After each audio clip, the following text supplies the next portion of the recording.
Well, let me tell you something, brother. Who are these people?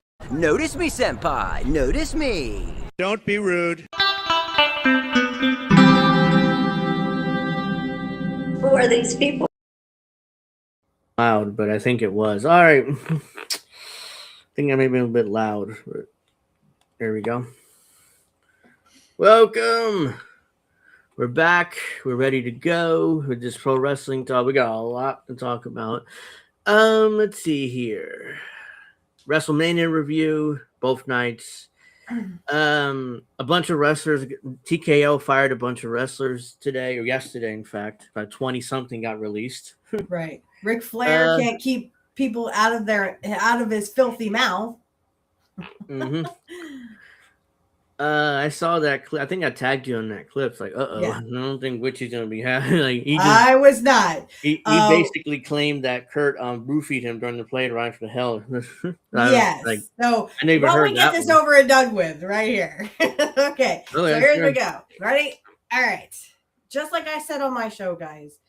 I don't know why Kurt is the scapegoat for everybody, but it just seems like nowadays that all you have to do is say, oh, well, Kurt roofied me, or oh, Kurt he ribbed me, so he's the reason why I did XYZ crime. Okay. Yes. Again, I'm not really sure what that's all about, because Scott Hall tried to do the same thing. But I'm going to, if Ric Flair ever sees this, and I hope he does, because guess what? Keep Kurt Hennig's name out your mouth. If I was Will Smith, I would smack the shit out of you. Because here's the lowdown. Kurt did none of that. He did not do that. Okay, first of all, if you roofie someone, they pass out. Okay, They pass out. It does not, if you roofie someone, that does not automatically give you a right to say or do what Ric Flair did, which is commit SA against a flight attendant. And for anyone who doesn't know what SA is, please look it up. I have lived on this planet now for 40 years. I have been drunk. I have been so drunk that I passed out. I have never once committed SA against anybody.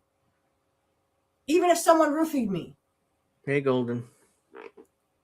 Hello, Golden. Okay, I'm definitely going to get pissed about this one. Keep Kurt Hennig's name out your mouth. Keep it out. Because let's go back and let's revisit real fast. Let's revisit the plane ride from hell. Kurt gets into a spat with Brock Lesnar and loses his contract. Scott Hall can't keep his liquor problems and can't keep his drinking problems in check. He lost his contract.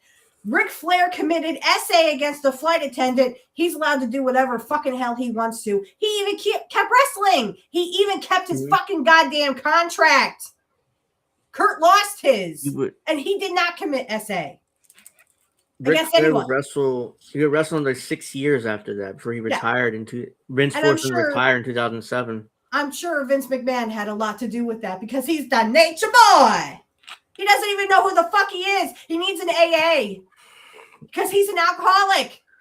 How does Ric Flair still have a liver? I'll never know. That's what I said on my show. I don't know how this dude still has liver. He's in his 70s and he's still like, I'm the nature boy. Woo! Oh. Woo!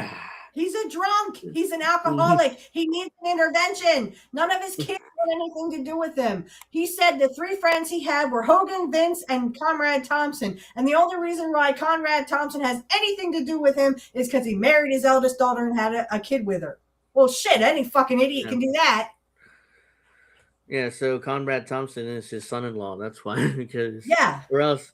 In fact, I got into argument with Conrad Thompson over Flair's last match a couple of years ago when he had that pay-per-view, and I'm like, right, dude, he's like he just almost died a year or two before that. What are you doing putting him in the ring? He was promoting Flair's last match.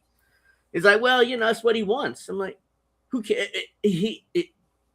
And that drove me because I'm like, the dude almost died, and you're gonna put him in the ring and have him take bumps? So like, come on. Well, he's hoping he dies so that he inherits all this money he thinks he's gonna get. But Conrad, Flair owes money to everybody. Even Flair's lawyers say get in line because you ain't getting no fucking money from him. For fuck's sake. That's why Rick is still working, or at least until very recently, still getting paid by Tony Khan. So right, he's sucking the Tony Khan dick. Well, shit, I can do nothing for Tony Khan except for sucking dick. Ask Meltzer.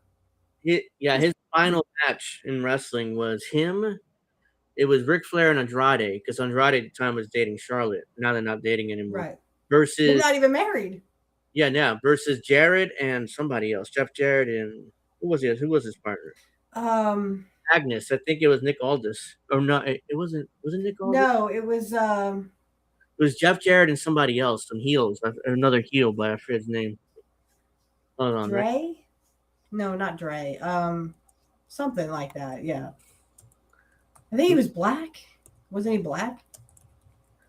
Was it Jay Lethal? He could. Jay Lethal, yes. It was. Dre. Yeah. It's Flair and Andrade versus Jarrett and Jay Lethal. That's right. Yeah. Okay. And you said he was a black guy. It might have been Jay Lethal. And here's the thing, though. Of course, Flair and Scott Hall say all this shit, and Kurt's not here to defend himself. So you have people like me who can defend and know Kurt's legacy and his career. He was a great man. He was a great father. Keep his name out your mouth. Just because, even if he did roofie you, that doesn't mean that you go and have SA on a flight attendant, okay? Like I said, you just want a scapegoat. I don't know if you're trying to say that for your lawyers. Again, they literally shot down that woman. That woman never even, it never went to court. So I don't even know why he brought up Kurt in the first place. Keep Kurt Hennig's name out your mouth, Flair. You got enough problems. You're a fucking alcoholic and you're 77 years old. Here it is. I think it's a podcast. I think I should be able to play this and be fine. He's had 3 podcasts and all 3 of them failed. He went on Ariel Helwani's podcast. Correct. Here's Flair claiming that he sounds drunk here, by the way. He claims that Kurt Hennig roofied him. I'm sure he is. He's an alcoholic. Because I used to get drunk with him, and then look at that. I can't even understand him. What's the name? Kurt Hennig and roofied me, and What? I woke up one night in Baltimore with 2 girls. My wallet was gone, my rental gone. So I'm married, right? So I'm gonna go. Okay, girls, what the fuck? Where's my shit? All you 3 Rolex and a bowl of spaghetti last night at Sabatino's. Said you have 13 of them. What? Well, what am I gonna do? Call the cops? I'm drunk. married, I mean, I don't know what he said there. Well, why'd you say? You said Kurt Hennig roofied you? Yeah. Yeah. He roofied me on the plane ride from hell too, brother. Hey, and Ariel? Yes? No, you can find enough money. I'll tell you the whole story. Golly. About I'm those sure you people. will. I mean, he I needs the got money. it all. Those girls that sued me. If I They had a obviously decent didn't get lawyer anything. back then. He's like, if I had a lawyer back then, I didn't have to pay anything. So it's like, but Vince didn't get you a lawyer? Yeah. But I Yes, had he lost did. my memory after made you being go sick away. and all that. But hey, Canada days, you can't take 4 beautiful women, which they were, on a 7-day tour Oh my fucking with god. 25 wrestlers. Sorry. Oh my fucking god. Oh my fucking God. Okay, like seriously. Again, this literally pisses me off to the point of no return. Again, here's the problem with Ric Flair. Ric Flair, first of all, he doesn't know who he really is. He can't be his real name because he doesn't know who that is. He thinks he's the nature boy. He thinks he is woo, styling and profiling. Let me tell you something, folks. This person is an alcoholic. He is literally a SA. He committed SA against a flight attendant. I don't care if Kurt literally stood there and watched. Just because Kurt roofied anybody, even if he did roofie somebody, that does not mean that you get to go perform SA. Guess what, Ric Flair? Nobody wants to see your fucking dick. Keep it to your fucking self. Nobody wants to see it. No one wants to touch it. No one wants to see it. That's why you're 0 for 5. Because you literally want to fuck anything with tits and a pussy. Keep it in your fucking pants. Nobody fucking wants to see it. And keep Kurt Hennig's name out your mouth. You know why? Because he's not here to defend himself. And that's why these motherfuckers keep saying, well, it was Kurt's fault. Say that in a court, you dumb motherfucker. Nope, you won't. But yeah, there you go. I knew I let you, go on there. That's good. Want to hear more? Wait till May 17th. I think the episode that I just literally recorded today. I literally go on for like 30 minutes because I'm that pissed off. Yeah. So I think Golden brought it up here. Summer Rae, a former WWE female wrestler, booked herself as the lead speaker in a Bitcoin conference. But who? Summer Rae. She worked for WWE like years ago. Oh, I don't even know who that is. Now she booked herself as the main speaker of a Bitcoin conference. So there you go. Kevin Bray, thank you. Yeah, maybe that's Diddy on went him. to see Ric Flair. Maybe when Ric Flair's done sucking off Tony Khan, maybe he can go suck off Diddy. There you go. And the second part. Now, I know we didn't have Angel in the Afternoon yesterday because you were busy. I was exhausted. I could not. I was like, I was dragging. Okay. Yeah. It was pretty bad. So yesterday, the second part of that was he brought up Donald Trump. Okay. Well, I have Donald Trump's number and I can dial it, speed dial it, whatever. He brought up Charles Barkley, Shaq, Mark Wahlberg. Guess what? Trump is a pedophile. That means Ric Flair's a pedophile. When you hang out with other pedophiles, Ric Flair, guess what? That makes you one too. Dumb fuck. Would anyone be surprised if Ric Flair's name showed up on fucking the Epstein files? No. So let's see. You hang out with pedophiles. By the way, Charles Barkley, Shaq, and Mark Wahlberg, all pedophiles, stupid. So stop bragging. I'm glad I don't hang out with Trump. I don't have Trump's number because I'm not a fucking pedophile and I don't hang out with him. Yeah, so Summer Rae Danielle Monet booked herself as the lead speaker in the Bitcoin conference that's coming up. Or lead singer. Anyways, before we get to the WrestleMania review, I want to get to this audio. This is Mark Shapiro, the president of TKO. He told the University of Alabama students that TKO had full control over WWE creative. He defended the increase of celebrity involvement, Logan Paul, Pat McAfee, Mark Wahlberg, as a growth strategy, while admitting it may alienate parts of the fan base. You don't say. Seems like it seems like TKO is willing to do this trade-off as they continue forward. So this is like an audio, so. Yeah, exactly. I have a question about TKO. So I know TKO is there any bought video WWE, or is it just audio? I think it was like it's audio. 2 ago, okay. And since then, they went to ESPN, they went to Netflix, and I'll be honest, I've seen a lot online of WWE fans almost complaining about TKO and how there's a lot of celebrity involvement. There's Jelly Roll and I Show Speed and Yeah, we're kind of sick of that. We kind of want the wrestling Logan back. Paul. The shit sucks. I mean, I but know that that pesky wrestling. the shit sucks. So This let's is Logan like Paul WCW in 2001.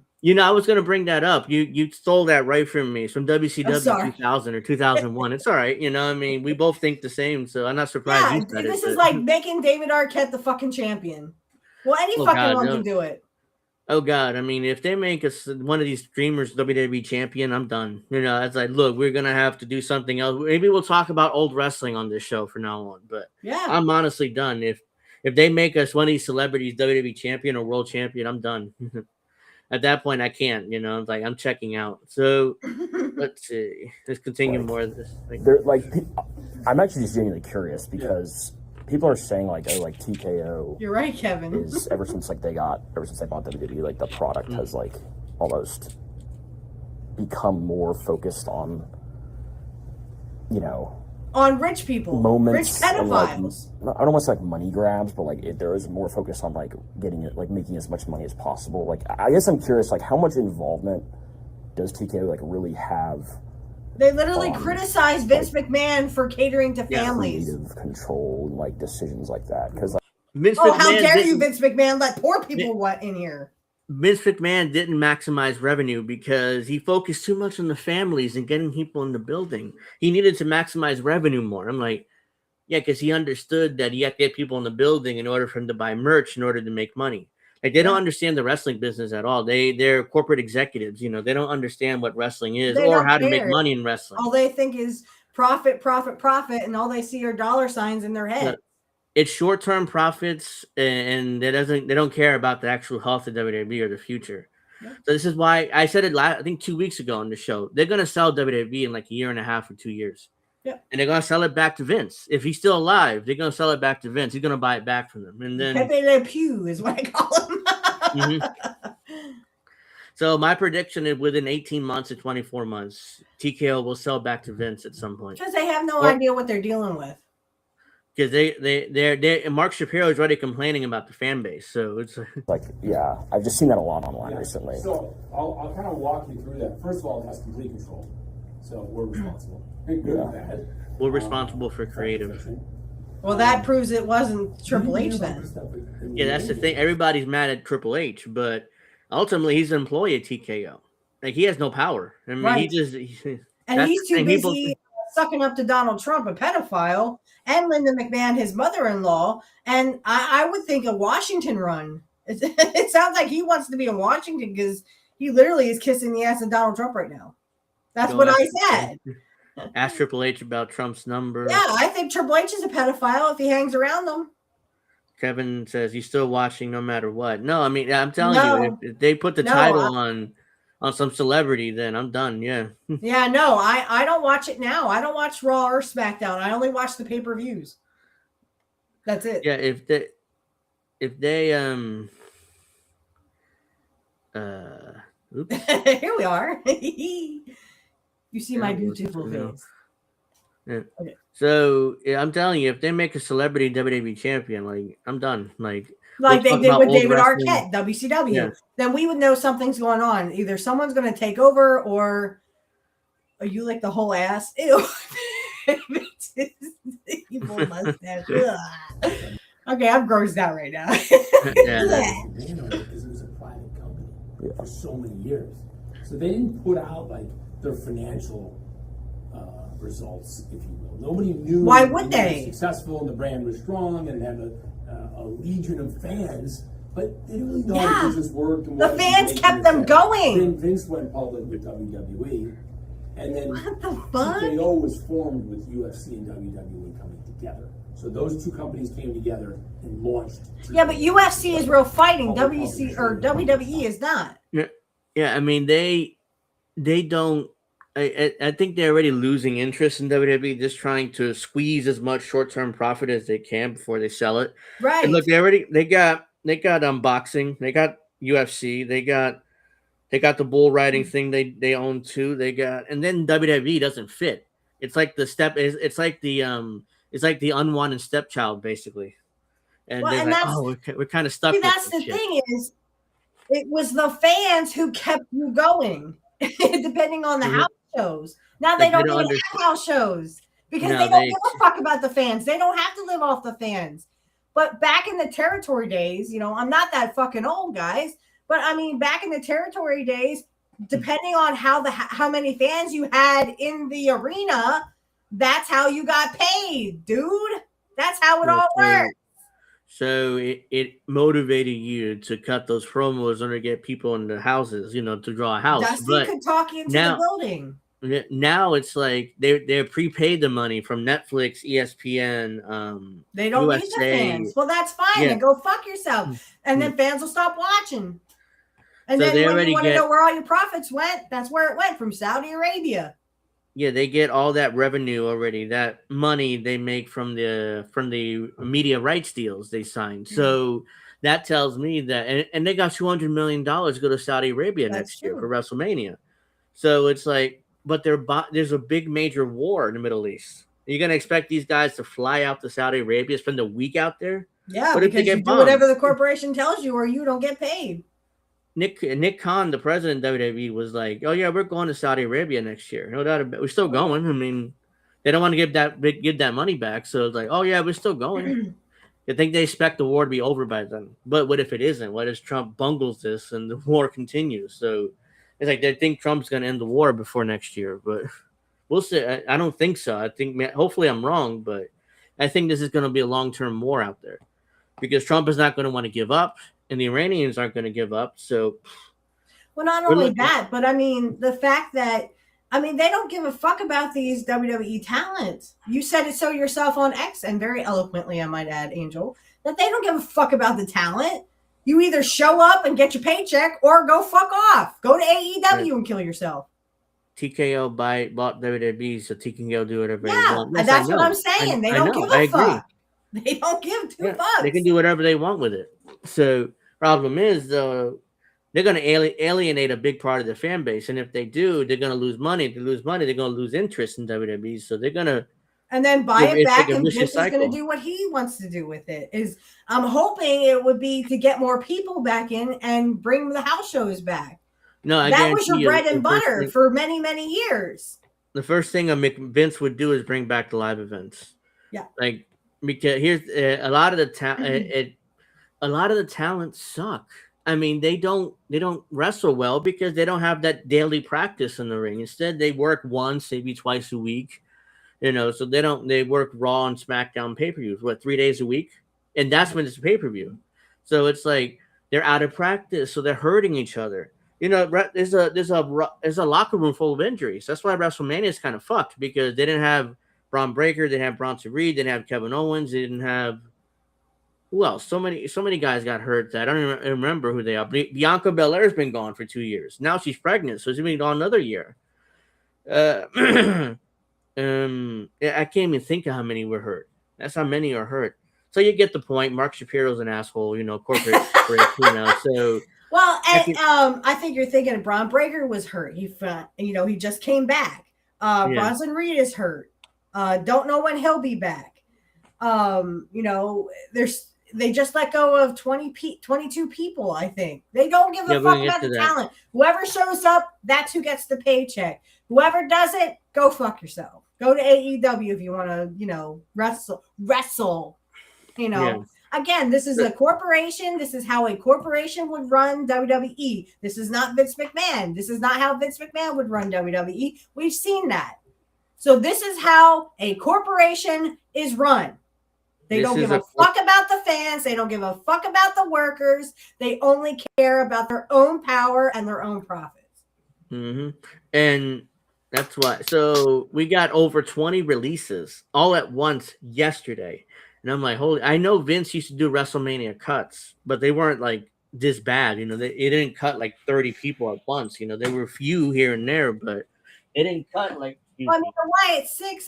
Where were they? Were they on SmackDown? But they were never on TV. They were barely on SmackDown. What happened they had one last match. I think last week they had a no disqualification 6-man tag with the and wasn't two of them like tag team champs at one point? And then they just disappeared off TV. After they dropped the tag titles to who's the tag team champions on SmackDown? Totally forgot. Yeah, I have no idea. Whoever they are right now, they dropped it to them, and then they just disappeared, and they came back from one last match with the Solo Sikoa group, and then I think they lost that match, and then they disappeared, and then they fired him now. So let's see. These are the list. The most surprising one is Aleister Black and his wife Zelina. I mean, like that's like the big one. Like, wow. Again, when was the last time he was on SmackDown though? Yeah, they weren't really using him though. That's the they thing. They weren't using him, yeah. Because I'm not sure you heard about this, but the initial plans for the person who was manipulating Randy Orton was Aleister Black. He's supposed to be pushed into that main event angle. Yeah. But at the last second, TKO was like, "Oh no, let's just stick Pat McAfee there." Like, and it made no fucking sense. A football player who's trying to be a commentator wrestler, but he's not a very good wrestler. He's just a football player. Yeah, Pat. Like Aleister Black would have made more sense. He's like that manipulator type of character, who would be able to manipulate. Did he have the House of Black? Or the House of Black? Black? So yeah.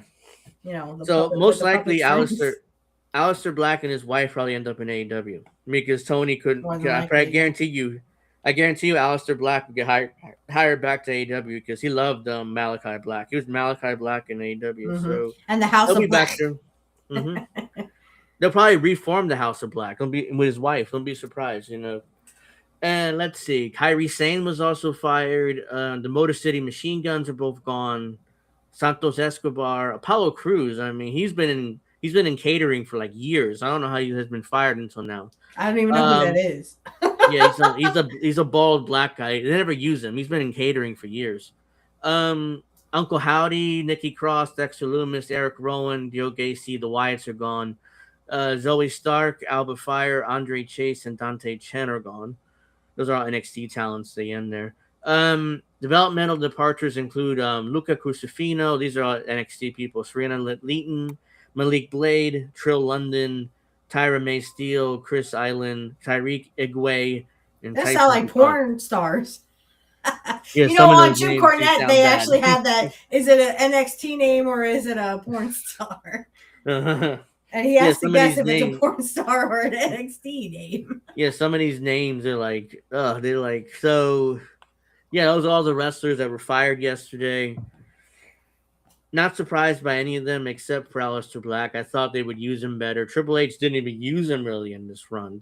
The most important thing he did was that Damian Priest feud, and that kind of sucked. So I honestly don't think it really had much to do with Triple H. I think this is all TKO. Yeah, it's all TKO. Yeah, because they don't like Aleister Black. No, because Triple H didn't really use him, and that was probably more of a TKO call because I don't know how much control Triple H has over creative. Everybody gets mad at him when the shit sucks and the show sucks. Oh, fuck Triple H. He sucks. And I'm like, how much control does he really have? I don't really think he has that much control. I think this is all TKO, and that's why it's because when Triple H was booking NXT, the shows were good. They weren't always good, but they were mostly good. I enjoyed NXT more than Vince's Raw and SmackDown at the time. So now it's terrible, and I'm like, is it really his fault, or is it really on the executives, on Ari Emanuel and Mark Shapiro? I mean, Ari Emanuel also admitted that we have final say over creative, but we never use it. It's like, oh bullshit, use it all the time. Yeah, especially with Pat McAfee. Yeah, it's like, oh, we don't use our creative control. It's like, yes, you do. You do it all the time. You literally are the agent of, isn't that Pat McAfee? Yeah, Pat McAfee. Ari Emanuel's Pat McAfee's agent, yeah. So that's why you're pushing him, even though he's a piece of shit. He doesn't know how to wrestle. He doesn't know how to do these angles. He's not cool. I mean, they literally cheered when Randy Orton RKO'd him at WrestleMania. So apparently what happened What happened there was Pat McAfee decided to drop out of the angle because he didn't want the fans hating him and stuff for it. He realized that if I keep doing this, the fans will hate my guts. And I respect the wrestlers part of being too much. A heel. So, ask Kurt Hennig. I mean, you can't, but I mean, back in the day, ask Kurt Hennig. That was the part. You wanted to get heat if you wanted to be a heel. So that's why he dropped out of the angle. So that's why they had Randy RKO him and basically end that angle. So yeah. All right, now let's get to WrestleMania. Yeah, let's get to the WrestleMania I have a lot review. to say about both nights. let's get to the WrestleMania review. So, night one, the show starts. They sing "American God Bless America," and they do the fireworks. Cena came out first. He cut a promo. I don't ask me what he said. I don't remember. I wasn't really paying attention. Fireworks goes off, and the opening match is the 6-man tag, the celebrity match. The Usos, Jimmy and Jey Uso, and LA Knight defeated Division, Logan Paul and Austin Theory, and I Show Speed, the streamer, by pinfall in 7 minutes and 8 seconds. Yes, the only so we're gonna have Mrs.Witchy Perfect's star ratings in a little bit, but we should have some music like da da da da, something like that. But the only good thing about this match was, well, there's two things. LA Knight got the pin. Yeah, I thought everyone was gonna lose. I told you that. Yeah. I told you that when we were talking. I was just like, this fucking sucks, yo. Yeah, LA Knight stuck in that match. I mean, and I told you, I said, oh, LA Knight's gonna eat the pin. You watch. No, I'm glad he got the pin. I was wrong, and I admit when I'm wrong, and I was wrong there. The only other good thing about this is I Show Speed, or whatever the fuck his name is, literally turned babyface. Yeah. It's almost like it was supposed to happen, but sooner than WrestleMania, right? Yeah, because I think I Show Speed doesn't make a very good heel. That angle is supposed to continue too, with Logan and Austin Theory, but that was cut too. So it seems like the wrestling people kind of got control back from TKO, which is interesting there, that dynamic. So because they kind of cut that angle dead too. So, but it was what it was. It wasn't a good match. It wasn't a good wrestling 6-man tag. It was just the celebrity match to show off I Show Speed. And by the way, Logan Paul's also a celebrity. Let's remember that. He's there every week, and that's fine, but he's still a celebrity, So. Yeah, he's still a celebrity, but at least, and I'm going to actually say something nice about Logan Paul, and I hate Logan Paul. He can go fucking suck a dick. But I'm going to say something nice about him. So at least he knows how to be a fucking heel and get heat. I Show Speed's out there like, oh my God, what do I do? What do I do? Oh my God.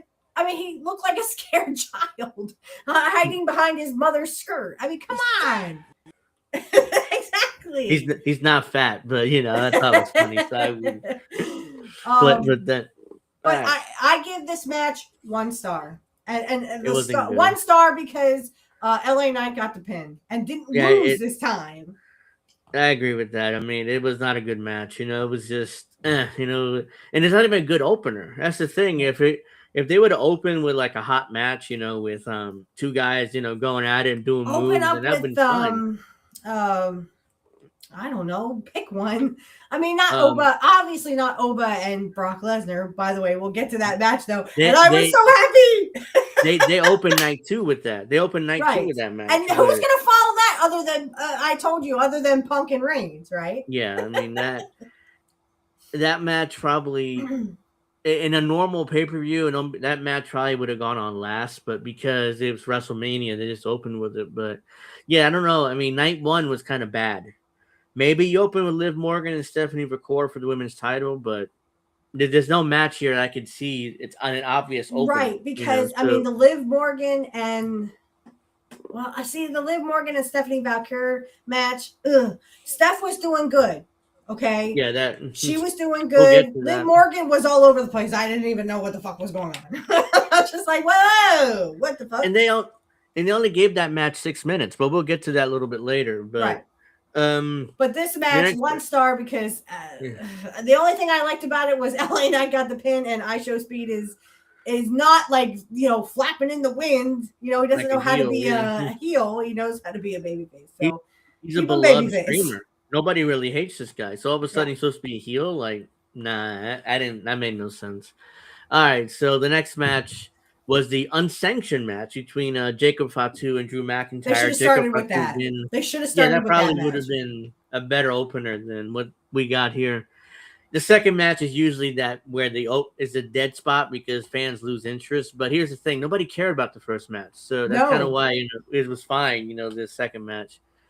This was a phenomenal match, and I did see I did see they had an interview with Jacob Fatu, and he was all emotional, and I get it. You know, he finally made WrestleMania. He was the star of the show. He won over Drew McIntyre. Drew McIntyre blamed him for everything wrong in Drew McIntyre's life.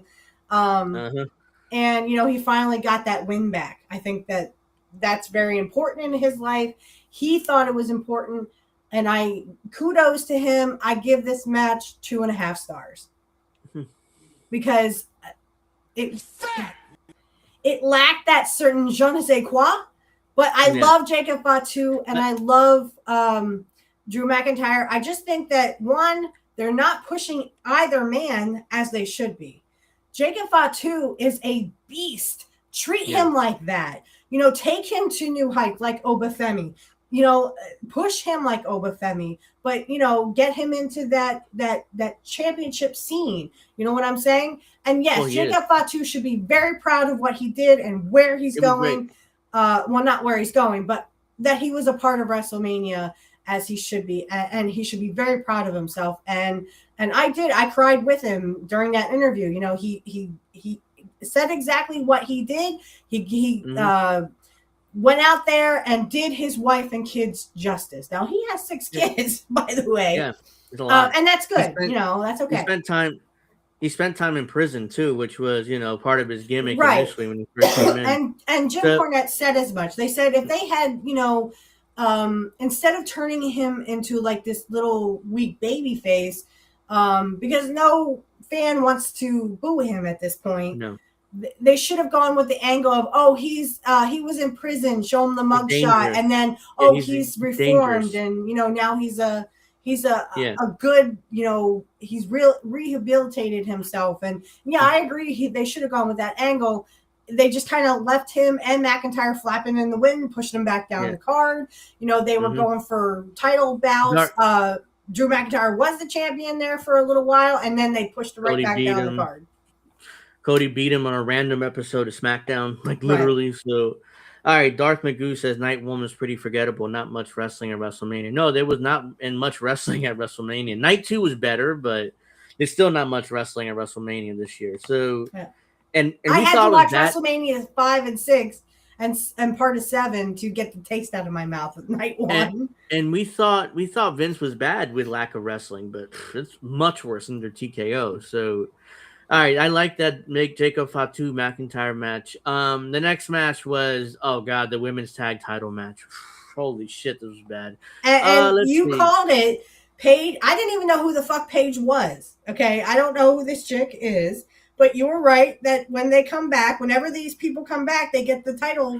You know, the titles just like they did with Valkyria and Becky Lynch when she came back. Becky Lynch last year when she came back. Yeah, I mean they immediately won the tag titles. So it was Brie Bella and Paige, a.k.a. Saraya from AEW, defeated the Irresistible Forces, Nia Jackson, Last Legend. Who came out with they were honoring Demolition. Came out with the Demolition mask. I thought that was kind of distasteful because why would you have women do it? Axe and Smash for men. Okay. Demolition was professional about it. Like, that was a great tribute, but I didn't think so. It was, I didn't think so. I didn't think chicks should do it. I thought maybe like tag team guys should do it. You know, they didn't even have a tag title match on WrestleMania, which they couldn't do. They did not. No, they didn't. Yeah. So and also defeated Bayley and Lyra Valkyria for the women's title. I don't remember who Paige beat. Did she beat Bayley? I think she might have pinned Bayley. I don't remember who she pinned. I thought didn't she pin Lexa Bliss? It was either her or Bayley. Yeah, I mean, it probably was Alexa Bliss. Maybe someone in chat remembers, but I don't remember. Yeah, I think it was Alexa Bliss because Charlotte Flair was trying to get to her, and she just was caught out in the ring or something. So Paige had her initial run in WWE. She was with the company for nearly 10 years, but eventually they stopped wrestling. They stopped using her as a wrestler because of her neck, and eventually she went to AEW, which of course Tony Khan used her, even though she had a bad neck. So. It was like, that's a liability. What if she, gets paralyzed in that ring? Especially in AEW, with that horrible wrestling style they have. But they're going to take it off of her. I don't know how soon, but they'll take it off of her sooner rather than later. And then, maybe the Bella twins will turn on her or something. But yeah, that's what I suspect. Bella's would turn heel on Paige, and then they'll feud. Yeah. Or they'll cost the tag team titles. Probably give it back to Nia Jackson, her partner. So no. Yeah, that big girl, Lash Legend is her name. Legend, yeah. I was gonna say Lash LaRue, and that didn't sound right. Yeah. So I think that was a guy. Yeah, that sucked. That sucked. I mean, yeah, I mean, All and right. you had Ric Flair bitching about, Charlotte Flair doesn't do this, Charlotte Flair doesn't do that. Again, they pushed her back down the card. She's not in these matches because they pushed her back down the card. She's not. She's 40. She turned 40 15 days before I did. So again, she's not a spring chicken anymore. I don't know how much time she has left. Even she's admitted, it's kind of I'm on the tail end of my career, anyways. So. Yeah, I mean, she wants to go home and have kids, but she'd have to stop divorcing people to do that. Yeah, she's had 3 failed marriages herself, so. And her father's 0 for 5. Yeah. So the next match on the card, another women's match. Becky Lynch defeated AJ Lee for the women's Intercontinental. I mean, we knew this was going to happen anyway, because I mean, AJ Lee probably wants to go home and have babies of her own. If she's going to disappear, you knew she's going to disappear anyway, so she usually does a disappearing act. So, yeah, she dropped the Intercontinental to Becky. This match wasn't good either. AJ Lee was never that. I know WWE does a lot of they do a lot of revisionist history and talk about how great AJ Lee was, but she really wasn't. And again, she's getting up there with Punk, and Punk's almost 50 years old. So I'm not saying Punk can have kids for the rest of his life. The women get to a certain point, and we cannot. Okay, so and a lot more women are having babies in their 40s. That's great. I think that's wonderful. Yeah. Have as much sex as you can, right? Work as much as you can. Sex for everybody. I don't care. But I think it's wonderful that these girls are waiting till their 30s or 40s, and they can still have healthy children. I think that's great. Yeah. I think let them go do that. But again, she's no spring chicken anymore. She is I think she's in her 40s. So I mean, let her go 40s. Home and her and Punk can have a family like they've always wanted. Oh, maybe that's what they wanted. I don't know. Yeah, they don't have any kids. I don't know how desirable they have. They basically, that dog Larry was their family. He passed away recently, so I don't know if they get another dog or what their intentions are. But right now, they're by themselves pretty much. But I mean, Naomi was pregnant. Now Bianca Belair is pregnant. So we may hear that AJ Lee and Punk are having a kid. Maybe. I don't know. I mean, like I said, you can have babies in your 40s. So have at it. Have a lot of sex. Yeah. Well, that match love, lasted, not war. Okay. That match lasted 8 minutes. It was what it was. The next match was Gunther defeating Seth Rollins by submission, and I don't remember. And the match was not good because I guarantee, like I talked to you on the. Oh, I forgot. Wait. Time out. The tag team gets negative stars, and then the Becky Lynch and AJ Lee it gets 1 star. It really stank. I mean, all right, now onward. Now, Gunther versus Seth Rollins was not good. And I told you this. I could tell that Seth Rollins was calling this match because there was not much wrestling in this match. It was just Seth Rollins. And you could hear him yell out. Did you hear Seth Rollins yell? Yeah. Hey, over here. Yeah, he was calling the match. I guarantee you. Gunther was just following him because. What happened to doing it like Kurt? Kurt would go like this and hide his face and his hair and talk like this. Yeah. You can't see my mouth, can you? You cannot see my mouth moving, can you? No, that's why he would bury his face into his hair. Yeah, because he would. It's okay to call spots, but when we can see your lips moving, the game it's the jig is up. Okay, we already know that you're talking with your mouth, but if you hide it like this, you can't tell that my mouth is moving, can you? No, you cannot. So again, Seth Rollins is basically running around Gunther like this and trying to do his style of match, and that's not Gunther's style. So their styles kind of clashed. It wasn't really a good match, and the finish, at least the finish was good. Braun Breaker came back. Braun Breaker came back. I'm screaming, Braun Breaker! He scared the crap out of Seth Rollins. Angel's probably in there going, "Oh my God, she's screaming!" I'm screaming, "Braun Breaker! Braun Breaker!" And he came back and speared him. Eventually, Gunther put him in That was the best his thing about sleeper that finish. match. Yeah, he put him in a sleeper finish right after that, and Seth Rollins passed out, and that was the match. I And give it Gunther 1 wins. star for Braun Breaker coming back. Yeah, it was a Seth Rollins style match.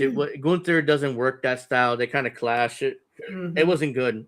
But you could tell that he was trying to get Gunther, and it seemed like Gunther was pissed off, and rightfully so. Gunther has an old school mentality of how he wrestles, and Seth Rollins does not. Yeah, Seth Rollins says the modern wrestling with all the flippy shit. That modern style. There's not much selling. There's not much. The heel kind of putting him in a submission and kind of getting the crowd back into it. That old school style. He doesn't do that. He just goes all over the place, and it's hard to follow him. It's hard to follow his matches usually. So he's a good athlete, but his matches are like, Well, no wonder he gets hurt all the time, though. No offense, but when you jump around like a gymnast, gymnasts get hurt, and he's no spring chicken either. I think he's in his 40s. Yeah, he's been in WWE since nearly 15 years now. He started like in 2011, 2012 with the Shield, so he's been around for a while. Yeah. All right, so the next match, they only gave this match 6 minutes, was surprising. Liv Morgan defeating Stephanie McCool for the Women's World Title. Yeah, but did everyone give a fuck about her stupid little music video entrance? Oh, look at me, I did a music video. So what? I'm in a movie. Fuck you. All right, Liv Morgan came out with a song called Trouble, and I'm like, no, it's auto-tuned. She was lip syncing. You could tell she was lip syncing. She wasn't moving her mouth on time. That music video is full of auto-tune. Like, AI did it. Could have been AI. It could have been. Today with AI, it could have been AI. Improving her voice, but she talks. She has that laugh, and I'm like, there's no way she's a good singer. What's doing a music video? Excuse me. There's no way she did a music video. It's like, this is terrible, and it was trash. And then they did the music video entrance for her Trouble. She wasn't singing. You can tell she's not. Like, you can tell she was lip sync. It's called lip syncing.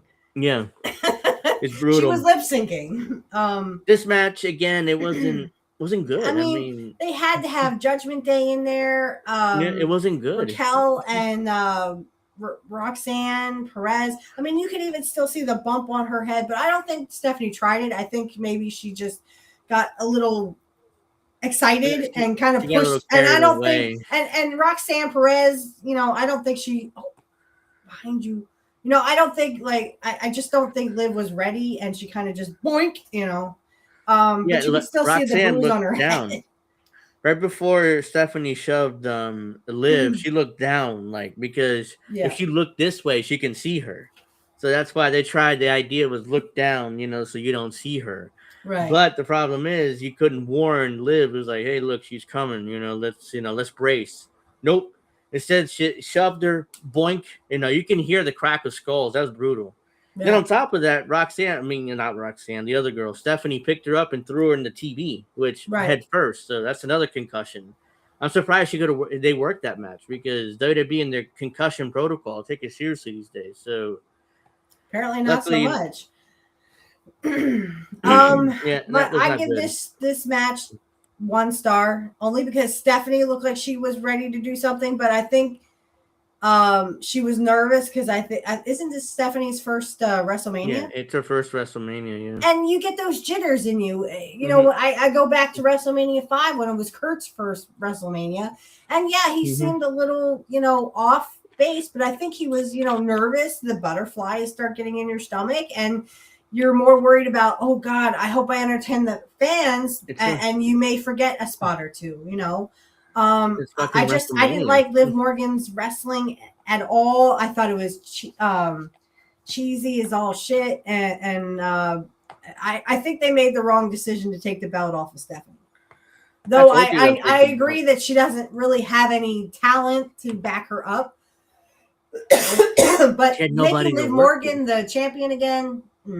Sorry, 1 star. Yeah, they left Stephanie twisting in the wind. They put the belt on her, great, but no Charlotte Flair, no Rhea Ripley, no Bianca Belair, because she's pregnant, but no Naomi. Naomi got pregnant too, which is why she disappeared. So She had And nobody. she's kinda, with her baby. Give her some yeah, time she's with the kinda, baby. yeah, she's kind of twisting in the wind. They gave her Nikki Bella, they gave her Raquel, they gave her somebody else, and finally Liv Morgan beat her. But it was like they had nobody for her.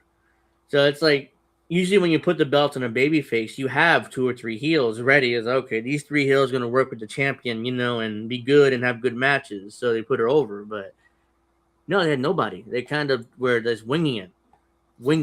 I get that. I think a better match would have been Stephanie Valkyrie versus Rhea Ripley, though I think the fans would think it was a babyface versus babyface because they are cheering Stephanie. Which what it would have been, yeah. And what it would have been. And I think it would have been a much better match than her and Jade Cargill. Yeah, we'll get to night 2, but that was not a good match either. I mean, Jade was kind of, they made the right finish. They gave the right finish. But for this Stephanie and Liv Morgan one, no, that was the wrong finish. There's again, just like with Gunther and Seth Rollins, there's a styles clash. There's they have 2 different styles. And because Stephanie can wrestle. She's wrestled in Mexico and she perfected Japan. her. Yeah, and Liv Morgan just is a flipping floppy. Look at me. Stephanie wrestled in Mexico and Japan, and those countries they work a very stiff style. So Stephanie can be stiff in her moves, and you've seen it there when she shoved fucking Liv into Raquel, like they banged heads. Like she's pretty stiff. She can be pretty stiff with her style. So I'm sure and the whole Judgment Day coming down, I just didn't like it. They need to kill off that stable. What now? Liv Morgan's basically a leader of Judgment Day now without Finn Balor there. So it's like you have this tiny little girl leader of this group, and I thought that should be Dominic. Don't they want anything for Dominic? Yeah, he's a double champion, and he's not the leader of this group. Like obviously, he should have been him, but they're sticking Liv Morgan as the leader of that group, and he's not everybody's following Intercontinental champion anymore. I thought Dom was still Intercontinental champion. No. That's right. That's Penta. Yeah, they put the belts on Penta. I forgot about how did Penta become the champion? What the fuck?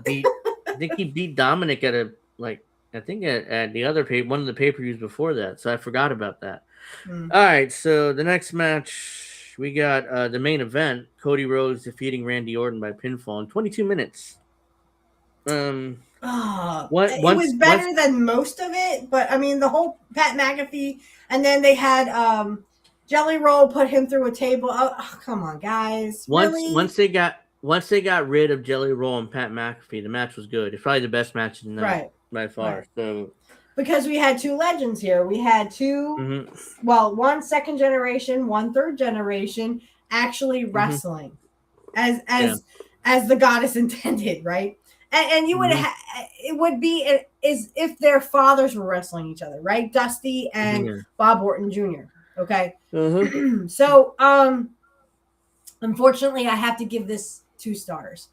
I didn't like the Jelly Roll thing. I didn't like the Pat McAfee. And then, they take the referee takes a referee bump, and then Pat McAfee comes out with a fucking referee shirt, and all I was thinking was, get out, Pat McAfee. Just leave the fucking shit alone. And like I said, the best part of that was and everyone cheered it. It was a big pop from the audience when he arcaded up Pat McAfee. But going back to the match itself, you noticed how Cody was he took most of the match and acted like a heel. He's the one. Well, and they had were Brandy.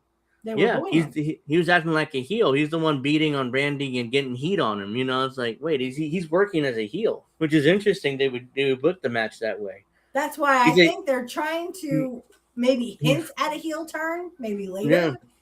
Yeah, probably. But right now, they're trying to do everything in their. A TKO is trying to do everything in their brother to get the fans to hate Randy Orton, and they don't want to hate Randy Orton, just like they didn't want to hate John Cena. Stop doing this shit. They don't understand the wrestling business. They don't understand the wrestling business. And I'm sure that Triple H knows they're not going to boo Randy Orton, but I don't know how much control he has over creative these days. So even though he's the technically head of creative, but I don't know how much control he has over the show these days. All right, so eventually, the finish was Randy Orton turning on Pat McAfee, get him the RKO, and then right after that, Cody hit his finish and pinned him 1, 2, 3 to retain the title. So the finish kind of flat. I thought they made RKO, boom, 1, 2, 3 is like, oh, Well, and I that's a think little you were flat. kind of shocked because you expected them to give Randy the belt and do 15. Yeah, I did. Yeah, that's what I thought too. Yeah, they were gonna give him the belt, but they didn't. It's like, oh, okay. I don't think they'll do that unless they want to turn literally I think heel. I think they should do a heel turn with Cody. Yeah, Then we will see a Randy Orton babyface and the babyface champion, and then we'll get a black-haired Cody. I guess I don't know what they're gonna do. Yeah, because when Cody he never turned heel in AEW, but at one point he did come back with like the black hair, and it's like, oh, and apparently he did a movie or something. That's why he had to have the black hair. But yeah, I mean that it looked like I'm not used to seeing Cody with the brown or black hair anymore, so. That's why it seemed disconcerting. At the same time, it's like, okay. But this match is Dusty turned heel once in a while. Okay, yeah. Dusty Rhodes was a heel once in a while. Dusty was in the NWO for heaven's sake, so of course he would turn heel. Yeah, so we got that match. Then after the match, Randy Orton beat him up a little bit and then punted him. To end the show, and and Cody had the big black eye on Raw the next night, but. We'll get to that a little bit later. But, yeah, I mean, and then Randy stood over him with the belt. So it's like, okay, the feud is going to continue, I guess. Yeah, definitely. But, again, with how the fans are reacting to Randy and Cody, I think it's going to be switched for maybe SummerSlam. A double turn. Yeah, I mean. And it's organic. I mean, this has happened before with Steve Austin and Bret Hart at WrestleMania 13, I want to say, I remember correctly. It was a kind of double turn, Bret turned heel and Austin was the babyface after the match. So that's organic, and this could be organic too if they do decide to pull the trigger and turn Cody heel. So I saw several things on X that were like, we're not going to boo Cody, so get over it. I'm like, hey, you do whatever. You do you, guys. Yeah. I mean, I don't like Randy Orton. I wasn't much for Randy Orton. I like Cody better, but I mean, again, it's which family do you like the most? I also like Joe. So, the Hennig family is something to aspire to as well. Yeah, so that was night one. It was terrible, except for Jacob and Drew and the main event. But the rest of it sucked. It was trash. And that's not a WrestleMania card. It felt like a bad episode of Raw or SmackDown. That's what that card was. Night two was better. We'll get to night two now, but it wasn't much better. It was slightly better. So the opening match in night two had the first match, Oba Femi defeating Brock Lesnar. Oh my God. I'm 4 minutes and 46 seconds. I'm sitting at the restaurant, right? My dad took me out for my birthday because it was April 19th. And then Monday was my birthday, right? I turned 40. Yeah. So I'm sitting at the restaurant going, oh my God, he beat Brock Lesnar.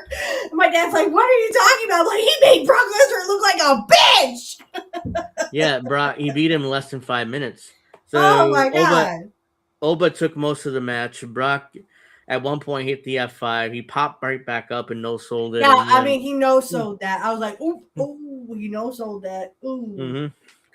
So I think Brock knew it. So after the match, of course, Oba wins and Brock is laying there and he gets up and he's kind of, starting to cry. And I'm like, why is he crying? And then that's when he started taking off his gloves and left him in the ring. And I'm like, oh, I get it. Yeah, he's actually retiring. And I started laughing. My dad goes, what are you laughing at? I said, Brock Lesnar just retired. It's so great. And I kept going, nah, nah, nah, nah, nah, nah, nah, nah. Oh, hell yeah. Goodbye.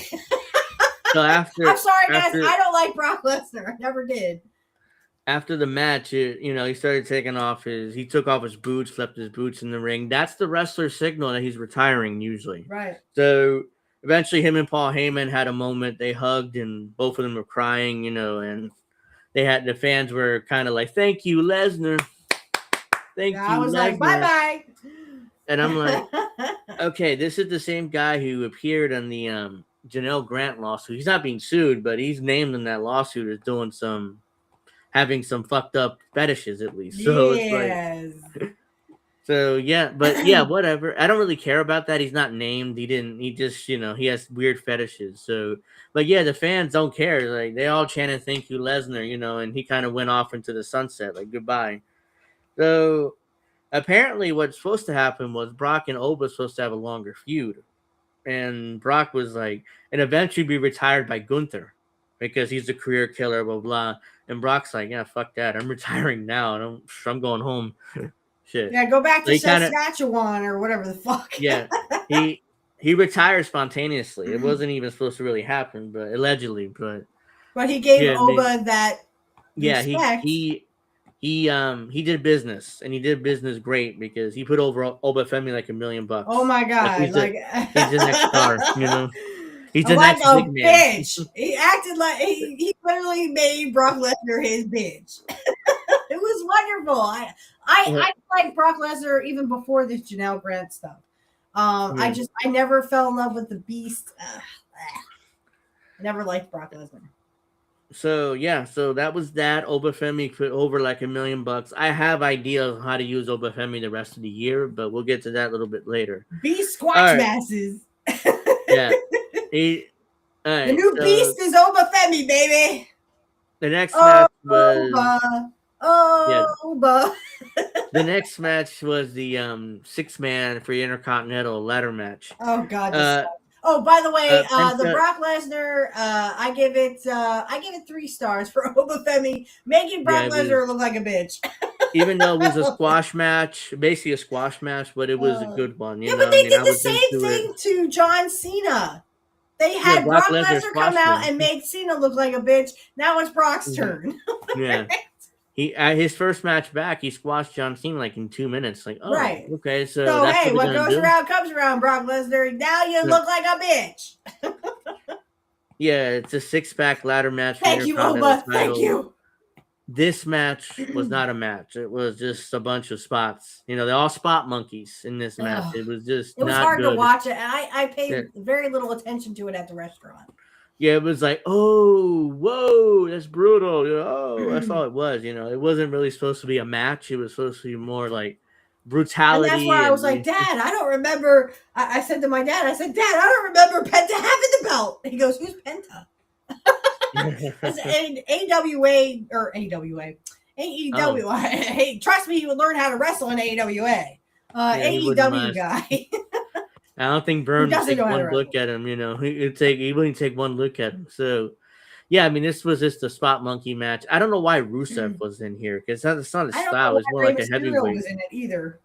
He knows better. He knows better. Well, Ray kind of weaseled his way into the match because he didn't want to work with Gunther because he didn't want to be retired yet. So that's why he's like he kind of weaseled his way, politics his way into this match at least. So to get away from Gunther. I mean, all the gimmicked ladders. Okay, stop. So yeah, that's what it was. Penta tables, ladders, and chairs match. I'm surprised Penta retained. I thought they would give it to Javon Evans, the new kid from NXT, but. No, they kept it on Penta a little bit longer. Okay, whatever. The Intercontinental doesn't mean as much as it used to. I mean, do you really want them to elevate Penta? Someone who literally dumped Chad Gable on his neck. Yeah, Chad Gable had to have shoulder surgery. I'm not sure. Yeah, he's really lucky that he's even allowed to wrestle still. Chad Gable. I mean, that dude is really lucky that Penta didn't ruin his life and his career. Yeah. He could have. Yeah. So that was that. I mean, that was 0. I assume you give that 0 stars. Yeah, I give it negative stars at this point. Oh, I didn't. So the next match had for the U.S. title, we had Trick Williams with rapper Lil Yachty. I don't know who that is. Defeated Sami Zayn. I actually give this 1 star because I didn't even know kudos to Trick Williams for getting the belt. What the fuck? And he's over. No wonder they were showing the Killer Cross stuff of turning Sami Zayn heel. Because that's what they just did. They just turned Sami Zayn heel. He didn't want to turn heel, when Killer Cross was around. Yeah. Now he's listening to Killer Cross, and now they turned him heel. I think, and no wonder they're showing that on X. I was like, why are they bringing? Oh, that's right. Yeah, because right before he left, Karrion Kross or Killer Cross was trying to turn Sami Zayn heel. That was the last angle he was in, pretty much. So, yeah, that was that. Whatever. The match give it like itself, 1 star. No, negative 1 star. I've never really been a fan of Sami Zayn. He looks like he doesn't look like a wrestler. He just looks like a normal dude. Well, and Like, that and Trick Williams, I'm not really on the whole Trick Williams train. Sorry. Whoop that trick. I mean, go fuck yourself. Yeah, so that's what he got over with in NXT. Well, so then and he kind of brought it up to the main roster. But when I saw his parents at ringside, I went, "Oh, he's winning the belt." yeah, Because if Sami Zayn's wife was there, he'd be keeping the belt. But if the parents were there for Trick Williams, yeah, he's gonna get that belt. he's going to get that belt. And I he did. suspected he would get it anyways. So because Sammy basically politicked his way into WrestleMania. I guarantee he was in Triple H's office saying, "I need to be on this card. I need to be on this card. I need to be on the card." Eventually, he beat Carmelo Hayes for the U.S. title.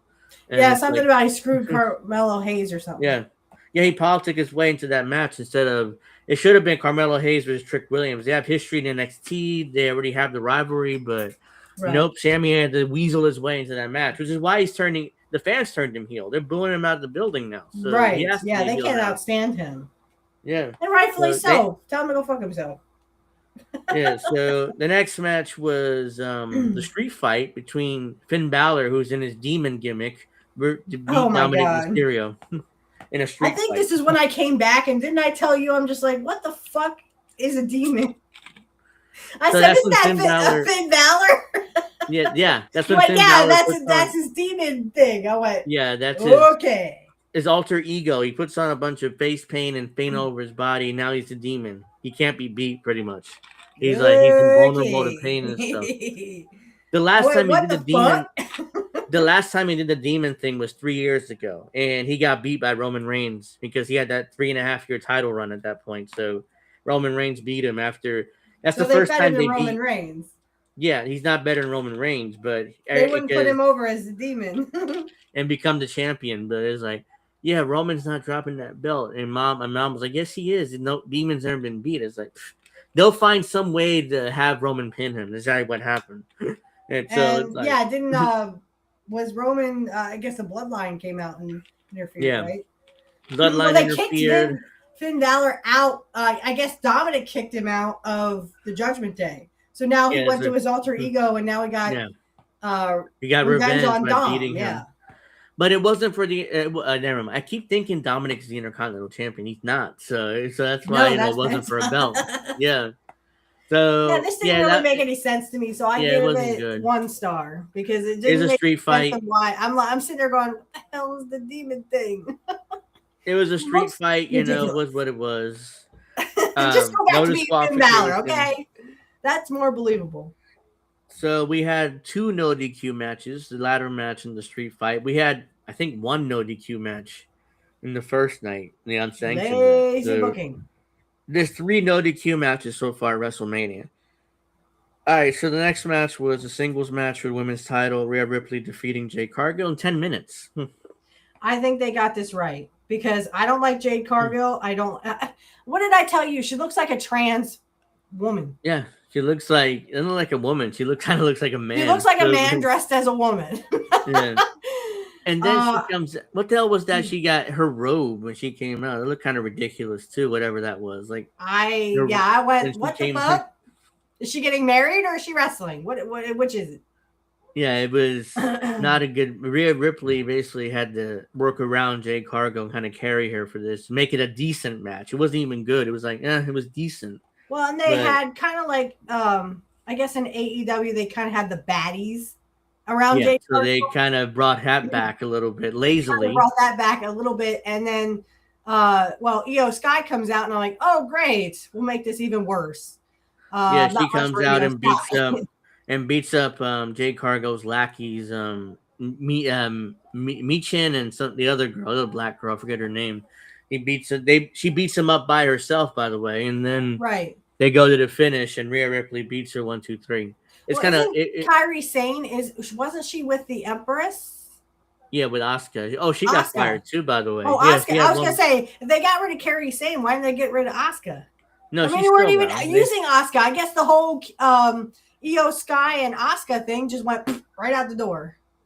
Yeah, so I wonder what they're gonna do with Asuka now that Kairi Sane is gone. So that'd be interesting to see down the line. But Yeah, this was not. It was Rhea Ripley carrying Jade Cargill to a decent match. 1, 2, 3 in the middle, and I don't know what's next for Jade Cargill. I mean, what are they I gonna do hope with they her? release her. No offense, but I mean, I can't stand Jade Cargill. Oh, a storm is coming. You look like a trans woman. You look like a man who's dressed as a woman. Come on. She's been in WWE for a You couple of don't even have a years. feminine voice. Have a couple of years her run, and she hasn't gotten better. She pretty much works the same she did in AEW. I mean, I don't see much improvement from her. Well, and they Allegedly, had a little bit of a Tiffany feud in there, but then it just kind of went, and they kind of kicked Tiffany out. But yet Tiffany was all over these commercials with Drew McIntyre and that Chibin or whatever it's called. yeah, It was a fucking game. It was a like a Las Vegas slot game. Yeah, it was interesting that Tiffany just won the women's U.S. title on SmackDown. So they definitely kind of like pushed her down the card a little bit. I don't know why. Pushed her It's right back down. Yeah, she's the women's U.S. champion instead of being the women's world champion or women's champion. So it's interesting to see her kind of. I'm not sure if they think she needs to be humbled or she's not. She was a pretty bad champion. It's like let's just stick her back down and move her back up eventually. But Well, the I don't know fans what liked happened her. there. The fans elevated her, maybe. Yeah, they did, but then like, her matches weren't that good either as champion. She had that ridiculous botch in there too in the middle of her reign. Not to mention the referee. I guess I'm thinking that was probably a referee botch. It was her and Nia Jax, and the referee would not count 3 or. No, she wouldn't count 3 or something. I mean, she the referee thought there's supposed to be a kick out, and Nia Jax never kicked out. I don't know whose fault that was, but it might have been Nia Jax. It might have been the referee, who got confused, and that was supposed to be the finish. I don't know. To this day, it's kind of confusing. See whose fault that is. Right. That might be in season 3 of that behind the scenes show WWE does. I forget what it's called. It's on Netflix. They do that behind the scenes show where they show everything. They show the gorilla position, and that's when Triple H. That's when Triple H yelled at LA Knight and Money in the Bank. We saw that interaction backstage. Not behind the curtain, but I know what you're talking about. Yeah, it's that Netflix show. So that's that. The next match, the longest match in 2 nights, and the main event, and Roman Reigns defeated CM Punk to win the world title. I got nothing nice to say about this. That's interesting you say that. I think the thing is, Roman Reigns is, again, not a spring chicken. I'm not saying Punk is either. But what I'm saying is, are they going to give him another 4-year run? I don't think it'd be that long. I don't think it'd be that long, but he'll probably get a year. Maybe a little bit more, depending. It's like staying too long at the dance. Okay, you've been a champion for 4 years. Now you dipped your toe You dipped your toe into Hollywood. Is Roman Reigns even going to be around? Maybe he goes and does another movie. Well, apparently he's claiming he's going to be around every week. So it's interesting because we're going to talk about Raw and SmackDown in a minute, but they had Jacob Fatu come out and challenge Roman Reigns for Backlash next month. So it's like, oh, okay, so Roman's going to be around. He's not going to disappear. At least they are pushing Jacob Fatu that way. For the world title. But the issue is he's going to lose. He's going to lose his feud. Oh, he's not going to lose. He's not going to win the title. So it's like, I feel bad, Yeah, I mean, at least he gets up there in that main event spot, but he's not going to win the title because Roman is his first feud since becoming champion. So he's not going to win this belt. But, the one thing, this match itself, I don't know. It's just, by this point, I drank myself kind of silly. So I don't remember much of this match. I do remember they spent an inordinate amount of time outside the ring. Yeah. And the referee was not counting. I think we were talking, and I was just like, where's the DQ? Where's the count out at? Yeah, they wouldn't DQ anybody. They went through a table. They went through. Reigns hit Punk with the steps, and Punk was busted open. That's a DQ.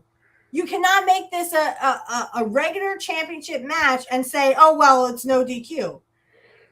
Yeah, pretty much the referee.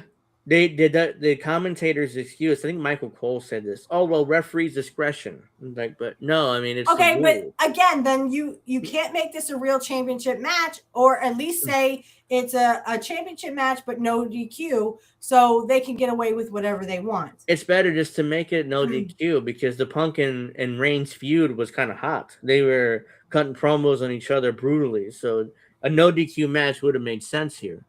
But instead, they just did a regular match and just made it no DQ randomly in the middle of the match. So it was like, Yeah, what? I mean, the thing is, you want these guys to keep it in the ring, get the match in the ring, do the spots you need to do. Again, the hitting him with the stairs, that's stuff you literally will get DQ'd for, and Reigns doesn't become the champion. He wins, or no, he doesn't even win the match. He doesn't win the match. It would be Punk winning the match and keeping the belt.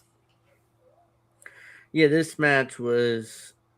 And the countouts. I mean, they were outside forever. Count them out. The referee was just standing there, kind of. They're burying the referee basically because he can't do anything because he can't count him out because it's not the finish. But at the same time, what's the point of him being there if they're gonna let him do whatever they want? You know, so you're burying the referee. You're making the referee look like shit. He has no power because he has no power. These are the two top guys in the company, just and doing they whatever made they Punk want. look like a bitch. They made him look like, oh, he just got exhausted and just gave up. This is a guy who literally said, "I don't give up," and just like with John Cena, he lets go of. He's trying to do another go to sleep, and his legs buckle or whatever. Yeah, his knees buckled. He fell over. Literally made Punk look like a bitch. I give this 2 stars. I'm sorry. It was the wrong finish. They made Punk look like he was a bitch, and no, I'm sorry. I can't get excited about Roman Reigns. Another fucking 4 years of Roman Reigns? Fuck you. I don't like Roman Reigns. I couldn't get into Roman Reigns. Forgot to mention a couple things. In the Rhea Ripley match, there was a guest commentator, some guy named Adam Weitzman. I was like, who the fuck is this guy? Why is he guest commentator for this match? He actually didn't say anything, which is interesting. But I didn't hear his voice once. He just sat there and said nothing. So what's the point of having as a guest commentator? And he said nothing. When he said, that's like that. The one guy, I can't think of his name now. He was at Raw when it was during the Ric Flair and Mr. Perfect Loser Leave Town match. I can't think of his fucking name now, he literally sat there. He's like, "You're not saying anything." Well, I mean, these guys are beating the hell out of each other, Vince. Yeah, so I'm like, yeah, Vince brought in some celebrity and it was like to do commentary for that match, but he wasn't saying anything. I can't remember his damn name. Like Vince, like, you're not saying anything. He was like, he kind of like, I'm watching these two beat the hell out of each other. Yeah, that's what they did back then. Yeah, they actually had wrestling matches, not this fucking bullshit today. I Vince wanted to say, "Hey, you fucking moron! You're supposed to say something, talk about the match." I mean, shit, don't just sit there. But that was terrible. And then right before the main event, John Cena came out to announce the attendance, blah, blah, blah. And then right after that, we had The Miz, the other guy, the British guy, and Danhausen segment. Oh, that was awful. I give that -6 stars. Before the main event, they had that garbage out there in the middle of the ring. So eventually, Danhausen comes out, low blows The Miz, beats him up a little bit. And eventually the midget Danhausen kind of carry off The Miz a little bit. And then Danhausen does the smoke deal. But he's still there in the ring, kind of awkwardly stares at Cena and then runs away. And that was the segment. I was like, that was terrible. Like, what the hell? This is not. What the hell is this doing in WrestleMania? Like you might as well put Danhausen in the ring and have a match with The Miz. Joe real quick. It was the first couple of Raw. God damn it, I can't think of his name. We would have to look up that Raw and kind of watch it and figure out who that guy was. Like, I don't think that it wasn't really that name now. Because that if you guys remember, that was the Raws at the Manhattan Center where Vince used to do the Raws every week. So it was 93, beginning of 93 when Rick left. because Rick wanted to go back to WCW. So Right. because Jim Herd was gone by then, and Ric Flair hated Jim Herd, so that's why he left to go to Vince. But it was like everybody hated Jim Herd, so I don't really blame him. But Jim Cornette talked shit about him. Ric Flair did. Everybody who liked Jim Herd in WCW at that time, nobody. I mean, Nobody, I don't think I could find one person who liked Jim Herd. So yeah, so eventually Flair left for WCW. Kurt Hennig won that match, and that was that. Let's see. So that was Rob WrestleMania. Bartlett. Rob Oh, Bartlett. Yeah. Yeah. Yeah, that was him. Yeah. Rob Bartlett. Because he's sitting there going, I don't know what to say, Vince. I mean, I'm just watching these two beat the hell out. Well, say something. That's why he told you to commentate other than Bobby Heenan. Yeah, so it's Bobby's losing his shit. Bobby's like, oh my God, come on, Flair. It was Vince and Bobby calling the match, and Bartlett sitting there like twiddling his thumb, saying nothing. So he was cracking jokes here and there, like, he said Ric Flair looked like Joe, or it looked like a fashion model. I think she is, but anyway. So, but because he wore those robes, and it actually looked like a woman's robe, So let's see. Best match of the night. He was cracking jokes at least. So the best overall match at WrestleMania, that's tough because none of them really that overwhelmingly good. Maybe we could throw Obafemi and Brock there. Probably the best. I think that was probably the best match because he made Brock look like a bitch. Yeah, that's probably the one I would pick that sticks out to me. But and I think Obafemi is going to be a star, but they have to build it up right. Yeah, the way they built up a lot of these guys, I hope they don't do that with Obafemi. Yeah, I don't know how you fuck up his push, honestly. So maybe they'll find a way, but someone would have a squash match against him, like make him look like a bitch or something, like a little 95-pound guy or something. You know what I'm talking about? That'd be the only way. Like if they go out there with Finn Balor and Finn Balor just beats the fuck out of Obafemi in like 2 seconds. Yeah, maybe that's how they can fuck that up. So the top 3 matches, I would say Oba and Brock 1, Jacob and Drew McIntyre 2, Cody and Randy 3, because once they got rid of the celebrities, that's actually a good match. So that's 3. Roman Reigns and CM Punk was kind of, even though I do like Roman Reigns, but that was not his best match. I mean, they did too much on the outside of the ring. There was no countouts. They went into the crowd for a little bit.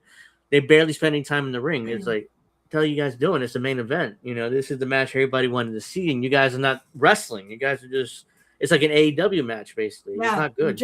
It's like a street fight. You might as well have just made it a street fight. Yeah, you made it like a no DQ or no calls street foul, fight. No falls count anywhere match. Falls count anywhere? Yeah, you could have done that. Done no something. DQ, falls count anywhere.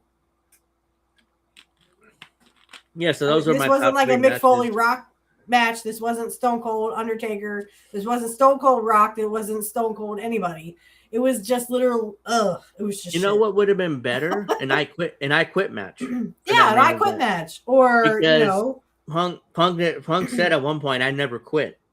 So something would have had to give. That's what I'm saying, and then he did quit because, he was trying to get Roman Reigns up. That was shit. That literally just said that he quit because he was exhausted. Yeah. Again, people who don't quit don't get exhausted. What's funny is I came up with that out of my ass. Like, an I quit match would have been way better, because Punk said he never quits, during one of their promos. So, but I think in the long run, this was probably better because if they had done an I quit match, they would have made Punk look worse. Yeah, he would have had to say I quit, or or pass out. And do a pass out finish, the referee kind of like they did bell. With Stone Cold and Brett, but they did Stone Cold and Brett so much better. Yeah, but it's an I quit match. But they protected Austin. They didn't make Austin look like a bitch. He didn't say I quit. He passed out from the sharpshooter after bleeding a bunch. So yeah, he looked great in defeat. He didn't look like shit. But they didn't do that with Punk. Punk didn't pass out. He got pinned. He got pinned in the middle of the ring. So it's like, I mean. So they didn't protect him at all. Not really. No, And I think they that's. beat him. I hate to say this, but maybe Punk wants to leave. Maybe he wants to retire. Maybe. I think he's closer to retirement anyways. They just beat him clean in the middle of the ring, pretty much. Yeah. I mean, what's the after this? I mean, what he goes after Cody? Maybe. Yeah, because on I think it was on Raw. Yeah, Punk and Cody kind of teased, match with each other, and Cody was like, "Just name the place, Punk," and he smiled and kind of walked away. That was the end of the segment. But all right. Well, I didn't see Raw or SmackDown, so they're you're gonna have teasing to a fill me title in. match. They're teasing a title match between Cody and Roman. Cody and Punk at some point. Where does that leave? Where does that leave Randy Orton? That's a good question. I don't know because Randy didn't show up on Raw or SmackDown this week, so I don't know whether So is Randy's he just going going to go away. fly away in the wind? I don't know whether Randy's going away. Oh. Yeah, that makes no sense. He left him laying, basically suggesting the feud is going to continue, but he didn't appear on Raw or SmackDown this week. Yeah. At least I don't think he did. Like, I didn't see it, so because I didn't hear about Randy Orton appearing on SmackDown, so it was like, what's the point of leaving Cody laying and putting up the belt? Like you're assuming the feud continue, but they immediately pivot to Punk and Cody. So it's like, what? What the hell is that? So yeah. So right now, here's the issue. I don't want to see Punk and Cody until WrestleMania next year. That's one of your main events. But if they put Punk and Cody in the ring, let's say at SummerSlam, then I'm like, why do this when it's better to... So my question is, do they turn Punk heel or do they turn Cody heel? I think somebody got to flip because Punk and Cody, especially Punk, is over. I mean, I don't know how you flip Punk heel. It's the same problem they had with John Cena and Randy Orton. Like a lot of Cody's feuds now, nobody can flip heel because they're too over as a babyface. So it's kind of like Cody's being turned heel kind of accidentally here because they're kind of accidentally turning your top babyface heel. So it's like, well, yeah, but they're booing Cody. They're not really booing Punk. I mean, some did boo Punk a little bit, but only because they were big Roman Reigns fans. Yeah. But they're still singing his song even after the song turns off. Punk is still being, he loves to be with the fans, so to speak. I don't know. I don't see it would be Punk. I don't feel it would be Punk. I think it would be Cody, if anyone. I think we need that Cody heel turn. I feel it. Because I think, and this is just my opinion. I mean, I love Cody. I do. I love his dad. I loved his dad, and I love Cody too. I think we need that heel run. I think he's gotten stale as a babyface. People are kind of done with the babyface Cody thing. Yeah, Vince would never turn Cena heel. He's a babyface for 20 years nearly, and Vince never turned Cena heel. Same thing with Hogan. He wouldn't turn Hogan heel either. By 93, with Hogan, by 93, the fans were pretty much done with him. They hated Hogan. Yeah, but Vince was still like, basically, he treated him like the Babe Ruth of wrestling. Because even though he's a legend, Vince treated him like Babe Ruth of wrestling. Put the belt on him in WrestleMania 9, which was absurd. Well, and that was because Hogan went away. And just like Jim Cornette says, how can we miss you if you don't go away? So Hogan went away in 91 after Survivor Series, and he didn't show up until 93, till June-ish, like May, June-ish of 93. So then they started that build-up with him and Beefcake and the $1 Million Man and tag titles. IRS. But of course, Hulk was like, Hulk is like, he didn't have that doesn't work for me, brother. Yeah. So Hulk was like, here, hold on. Oops, why not? That doesn't work for me, brother. There you go. Yeah. So and then Vince is like, okay, why not put the world title on you? He's like, oh, perfect, brother. But again, Brett's the champion, and Brett's over, and it's a new generation. So if Vince tells Brett, we're going to put the belt back on Terry. And it's like, what? It's like, why? I'm over. I'm the champion. I'm your guy. It's like, oh, yeah, but I swear to you, Hulk's going to drop it back to you at SummerSlam, and he's going to tap out to or he's going to quit on your sharpshooter. You can beat him with your finish. And that never happened because Yokozuna turned out to be. No, then it's like, Brett was like, did you talk to Terry? He's like, oh, no, not yet, but trust me, he'll put you over. It's like, Brett like, no, he's not. I mean, Brett didn't even believe him. Then eventually they talked to Terry, and Terry basically did the whole again. Like, That doesn't work for me, brother. and instead he dropped the belt to Yokozuna at King of the Ring, and then fucked off. And then to do, fucked off to WCW. Well, he did movies Yeah. first and Thunder in Paradise, and then he did Thunder in Paradise, and then did WCW, and then he eventually Yeah. would turn heel in '96 to yeah. the NWO. He was the he was a magic third guy, you know, right? So I Is mean, he the third man?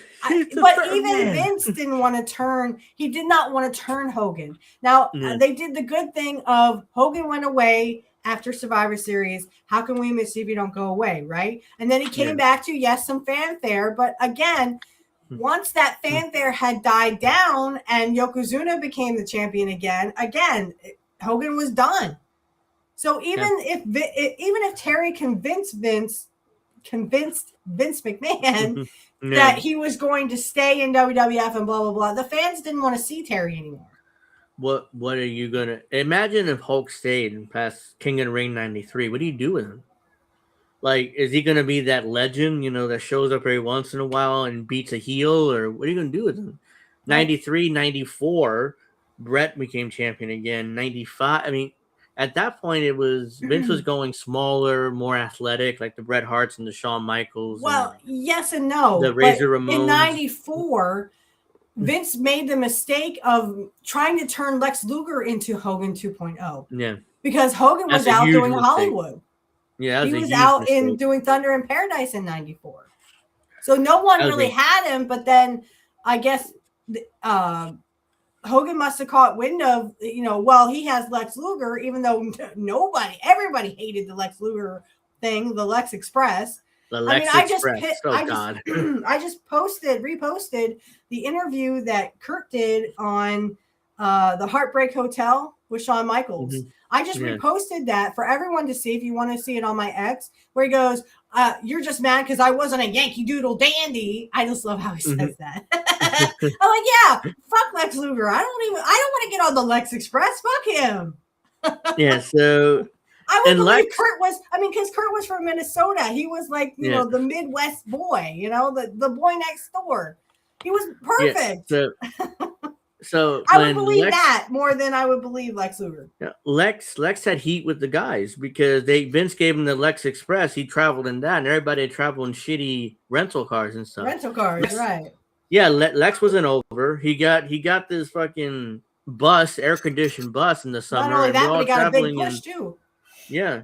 Lex wasn't over. He had heat with the boys because Vince, you know, forced his gimmick on him. He had a bus and everybody thought, and a lot of the boys thought Brett should be the champion. He's the one that most over, and once, you know, he's the most over one. And instead, Vince is shoving Lex down everybody's throat. Lex down everyone's throat. And Lex Luger was a piece of shit anyway. He couldn't wrestle. And yet he wanted to be Hogan. He wanted Lex to be Hogan 2.0. Sorry, Vince, it wasn't working that way. So that's why Lex Luger felt betrayed and fucking tail between his legs went back to WCW. Sayonara. Yeah, Lex wanted, he didn't believe in the gimmick, the All-American gimmick. That wasn't him. And it wasn't. No, he wasn't that friendly with the fans. He wasn't Hogan. I mean, Vince thought he's Hogan. Next Hogan brother, you know, no, that didn't work because he didn't believe in it. He wasn't turned Mr. Perfect into like the Express, like Mr. Perfect, the All-American boy. You know, that would have. I guess Kurt was the All-American boy. He was from Minnesota, for fuck's sake. Yeah, he wasn't over. They did the co-winners of the Royal Rumble deal in '94. I was like, co-winners. That was Brett and Luger. Yeah. Yeah. So then WrestleMania was like this tournament. And, you know, that's where they asked Kurt to come back because they wanted, I was thinking they probably wanted the feud between Luger and Kurt to extend, but I don't know if Kurt's back was ready for it.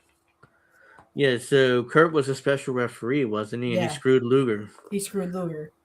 Yeah. Okay. So Vince couldn't turned decide. heel at that point because of course they weren't going to turn Lex back to anything important. Yeah. Even though the fans hated him. The fans loved Kurt Hennig. They loved Mr. Perfect coming back. They were all excited. Oh, yay! Mr. Perfect's back. You know, again, how can we miss you if you don't go away? But By I love Kurt, 94, so I would never say that. by 94, they did the co-winners, and by WrestleMania, Vince was like, well, Brett's our guy. I mean, he gave up on Luger at that point. It's like, Brett's And our Luger guy. knew So it. Luger knew yeah, it. he knew it. Yeah. Because they pushed him back down the card that he was going to be feuding Yeah. with Mr. Perfect again. Mhm. Somehow, I guess So- Luger got pissed about that and, fucked off to WCW. The story behind that was Luger was still working house shows. His contract expired, but he's still working house shows as a favor to Vince until they negotiated his new contract. But he already planned to go to WCW. He already contacted Sting. Sting talked to Bischoff, and that's when they came up with the deal. He still worked those house shows that weekend, and nobody knew he would show up on Nitro the next night. I'm not saying his, his ethics aren't up to par. I'm just saying that Luger, the WWF run was awful, except for when he was the narcissist. Yeah, that was his best, and that was the gimmick that he was. He is a bit better say he was a narcissist. I mean, not now, but now, unfortunately, he's very humble. He's been and, very humbled over the years. Yes. Yeah, he's been humbled a lot. Yeah. He talks about Kurt with such affection. So I don't want to say mean things about Lex Luger. I just don't. I never liked Lex Luger. I didn't like the WWF run. I didn't like the WCW runs. WWF run started off well with the narcissist. I mean, people bought that gimmick because that's what he was. So right. That's why they bought it. The mirror deal and muscle, and he loves himself, looks himself in the mirror all the time. Perfect. Right. Problem is, once Vince decided he's gonna be the All-American boy, he's like, yeah, he was done at that point because he wasn't over as that, So the fans he didn't want to over as a top heel, maybe. Yeah, he would have. He had stayed the narcissist. Yeah. Yeah. And then, like I said, I could see him and Kurt feuding, and then make Luger the champion, the heel champion, make Kurt the All-American boy from Minnesota. They tried to do that with Bob Backlund when Bob Backlund came back in '92. Yeah, of course, people didn't like Bob Backlund, so he beat. I remember it's like what he beat Bret Hart, became the champion again. I'm like, why? Yeah, I know Owen threw the towel in the ring, and that's what caused Bob Backlund to win. But they protected Bret. But still, Bob Backlund, the champion. I mean, he was a WWF champion. For 5 or 6 years, he had that run. Yeah. So I think Vince felt bad. I mean, the way that it ended, he's like, okay, put the belt on him one last time. Before they could have done that with Kurt. They could have done that with Kurt and Luger or Kurt and Bret. Yeah, because I think they should have made Bret the heel this time, between Kurt Hennig and Mr. Perfect and Bret the Hitman Hart. Turn Bret heel. Okay, listen. Hear me out. So in '92 and '93, okay, so he comes back in '92, right after Survivor Series, or at Survivor Series, he comes back officially. And then once he's done feuding, Flair fucks off to WCW. Yeah. Make the Razor Ramon feud with Mr. Perfect a little longer. I think if they had made that a little longer. And then, of course, he could feud with Bret Hart. But this time, turn Bret heel. Yeah, but at that point, I think Bret was the babyface, and I don't think he would have wanted to turn heel anyways. But in this fantasy situation, yeah, I mean, that would have been interesting. And if that's the case, then here's what we have. So we have the babyface versus babyface match at King of the Ring. Kurt becomes the champion, and maybe that pisses off Bret, and he turns heel. If he doesn't want to turn heel, well, then we still have the babyface. They could catch that magic with Warrior and Hogan, with Bret. Yeah, and that was that. And the match would have been Warrior. Yeah. That WrestleMania 6. Oh boy. That match between Warrior and Hogan. Vince was serious about Warrior being the top guy. And Hulk apparently was supposed to go away, never come back. That's supposed to be his retirement match. Right. But dropping the belt to Warrior, raising his hand like he's the next guy and walking away. He's supposed to be done. At least according to Bruce Pritchard. I'm not sure how true that is. Bruce kind of is flipping with the truth. So let's say. Well, they kind of pushed Hogan down to work with Earthquake in the 90s. Yeah. Yeah, Hulk. But of course Hulk was like, I don't think he's gonna work out as champion. He's trying to bury Warrior behind his back, but he's basically doing doesn't this. He really but- didn't. He really didn't. Especially when, well, see, Yeah. at SummerSlam 1990, which is where I saw Mr. Perfect for the first time, at 4 years old, by the way. But at SummerSlam 1990, it was the Warrior and Rick Rude. See, the thing is, Rick Rude fucked off to WCW. Yeah. After stuff with the Warrior, because I think Rick said in an interview one time that he wasn't being paid as much as Warrior, but yet he was in the main events with Warrior, right? Yeah. So he had a steel cage with Warrior at SummerSlam 1990, and then by Survivor Series 1990, he was gone because, I mean, there was money issues. So if they had kept Rick around, they had Rick and Mr. Perfect, they had those top heels, then Warrior would have looked like $1 million because Rick was there making Warrior look like $1 million. And Rick was an over heel. Everybody hated Rick. They always wanted to see Rick and his comeuppance. The issue with Warrior's title run was Vince didn't have any heels for him to work with. He's kind of like, so it was kind of rehashing the Rick Rude feud, which would have been good matches because of Rick, but they already seen that for the Intercontinental. So it was like, you're gonna rehash that feud again for the world title, but I Rick think is not winning the belt. If Warrior and Rick had passed the belts back and forth, I think that could have been a great feud right there.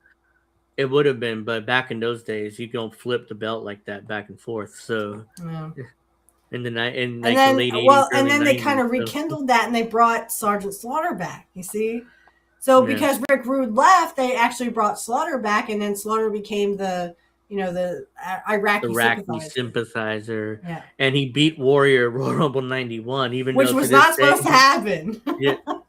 Sergeant Slaughter said is not, Bobby said that wasn't supposed to happen. I wasn't supposed to beat Warrior. I wasn't supposed to beat Warrior, but he had glass hanging out of his hair. You know. Initially, the plan was Hogan Warrior 2 when Hogan came back, and Hogan was supposed to get his win back from Warrior from the year before. Right. Instead, because Randy Warrior wasn't cutting the mustard anymore.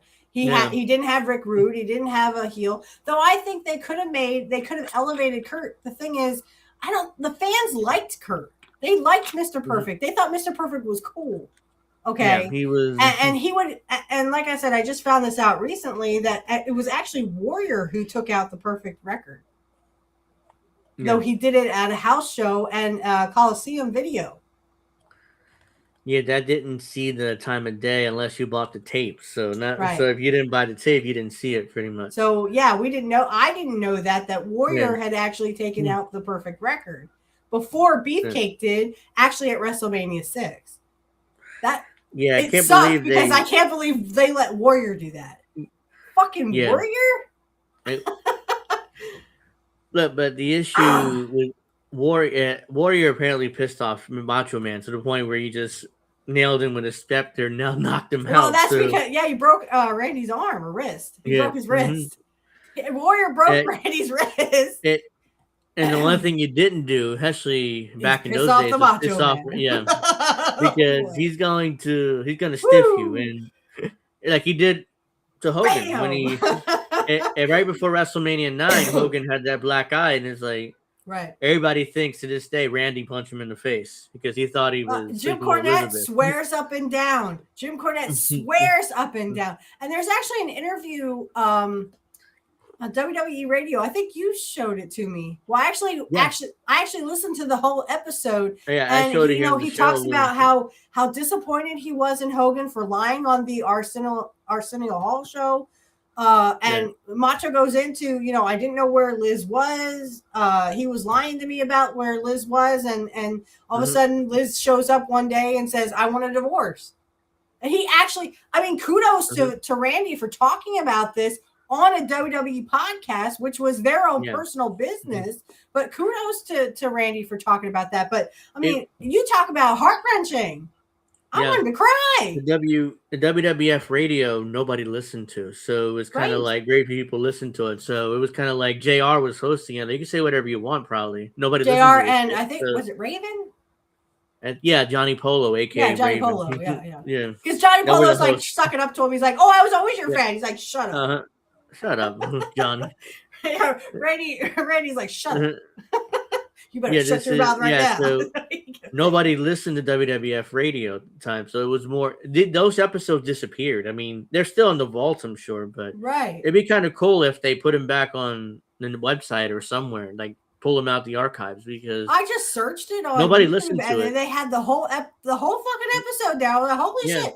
I'm listening to it. I listened to most of it, and oh my god, like he literally he hated Hogan for what happened with Liz, because Hogan was lying to him about it. And then Randy said, you know, how Linda and Miss Elizabeth were, you know, the best of friends, and now they don't even talk anymore because Linda too, she's a piece of shit.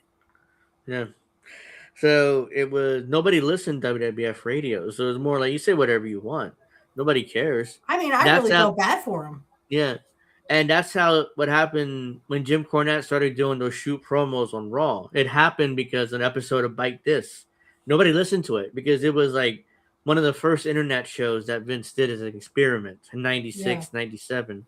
And like, I think who would host? Kevin Kelly is like, what do I say? He's like, you say whatever you want. Nobody watches the shit. So like, and that's when he buried everybody. He buried the NWO. He buried WWF wrestlers. He buried Vince. I mean, he just buried everybody. And everybody loved it. It's like, holy shit, Jim Cornette kept it real. And that's when Vince heard about it. And it's like, what's going on, pal? I heard you say all this stuff. And it's like, oh yeah, that's what I said. It's like, do it on Raw next week. And that's how that whole shoot. Oh, right. Because he goes after Sean Waltman, right? The only reason why Sean Waltman is with the Click or with Kevin Nash and them is because they like how he gets drunk and acts like an ass or something. They laugh and they laugh at him like a clown. He makes an ass out of himself when he's drunk, and that's why they keep him around. So he was brutal. I mean, it's like if Vince was, oh, do it next week on Raw. It's like, oh, great.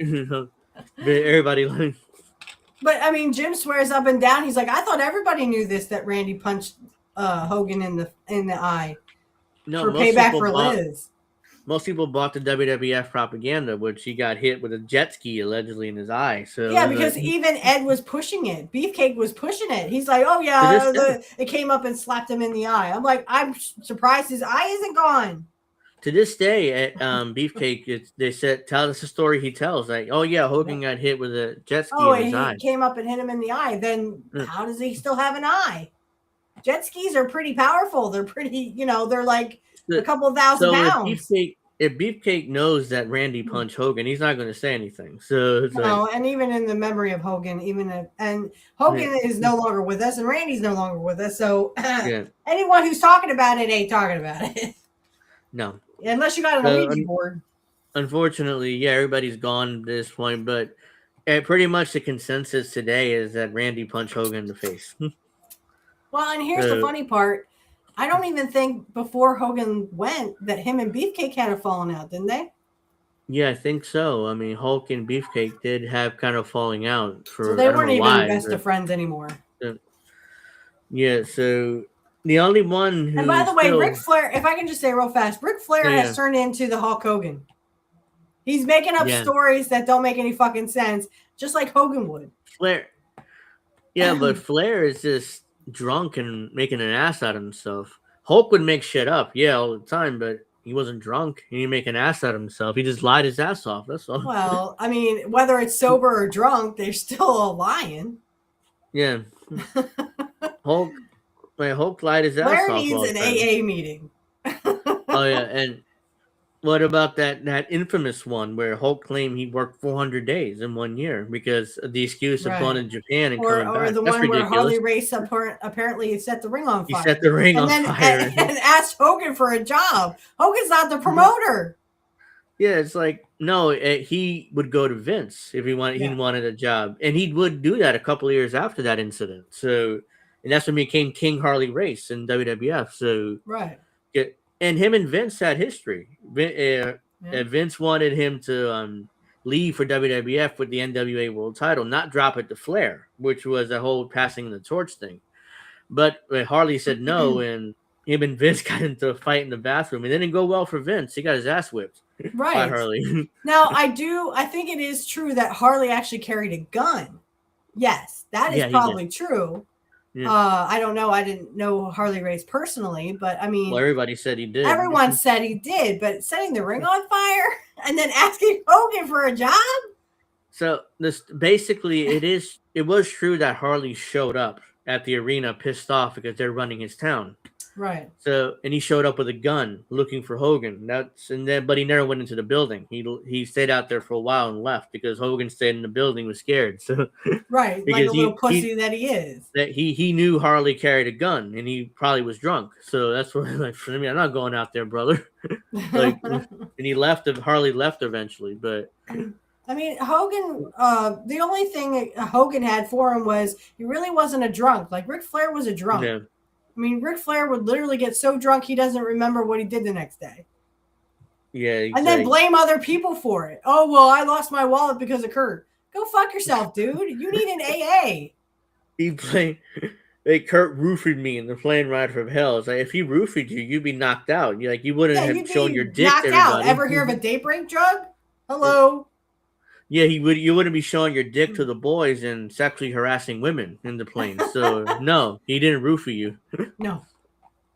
So that's a lie.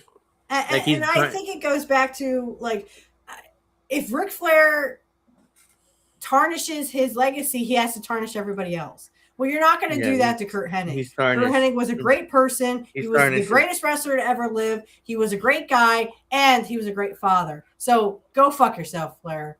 Just because your kids want nothing fucking to do with you. I don't know whether he has a relationship with Charlotte even. I mean, it she seems just like puts up with him. Yeah, it doesn't. I don't think they really have like a father-daughter relationship. It's more like meanwhile, Joe Hennig. I've seen this on, and I don't know if it's Joe or not, but I know Hank for one has. My dad was my hero. I think Joe says the same thing about his dad. So go fuck yourself, Flair, because Kurt wasn't a drunk. It seems like Charlotte's kind of like, he's my dad and I love him, but it doesn't seem to be like that admiration, that the Kurt children have for him. Not like Joe Hennig has for Kurt, and not like Hank Hennig has for Kurt either. Yeah, so it's like, come on. So that's absurd. Like Ric Flair is turning into Hogan, just lying his ass off. But different is only drunken Hogan. A drunken slobbering Hogan, as if he's Ric Flair's an alcoholic. He needs an AA meeting. Oh no, he's been an alcoholic for decades. I mean, JR told this story back in the 80s when he worked in WCW with Flair. He's like, "Oh, you want a drink, JR?" It's like, "I'll take a drink." Flair ordered like 12 drinks and drank them all by himself. So then he goes back and, like I said, if he doesn't want to take the blame for anything, Kurt roofied me. No, he didn't. And you're saying this all now because Kurt can't defend himself. He went and Ariel Helwani was like, "Really? Kurt roofied you? Are you sure about that?" "Oh yeah, Kurt roofied me." It's like he didn't even believe the story. Yeah, I mean, because it's too far fetched. I mean, just because someone roofies you, first of all, I mean, yes, Kurt was known to put in like a Percocet or a pill into your beer, but I mean, again, that would just knock you out. Yeah, it would not make you want to commit SA against anybody. Yeah. Or do the whole deal where he's like, he has this robe, like, woo! Yeah, he shows everybody. Nobody wants to see your dick, Flair. Keep your dick to yourself. No one wants to see that crinkled up old thing.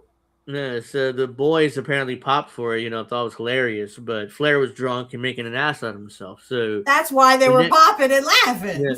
Yeah, because they Flair thought it was fucking funny, Yeah. Oh, look at this fucking jackass. Yeah. No, he showed his dick again. Well, we're probably doing an entire episode on Plane Ride from Hell soon, but I don't know whether Taker was on that flight. Nobody puts him on that flight. Apparently, I don't think so.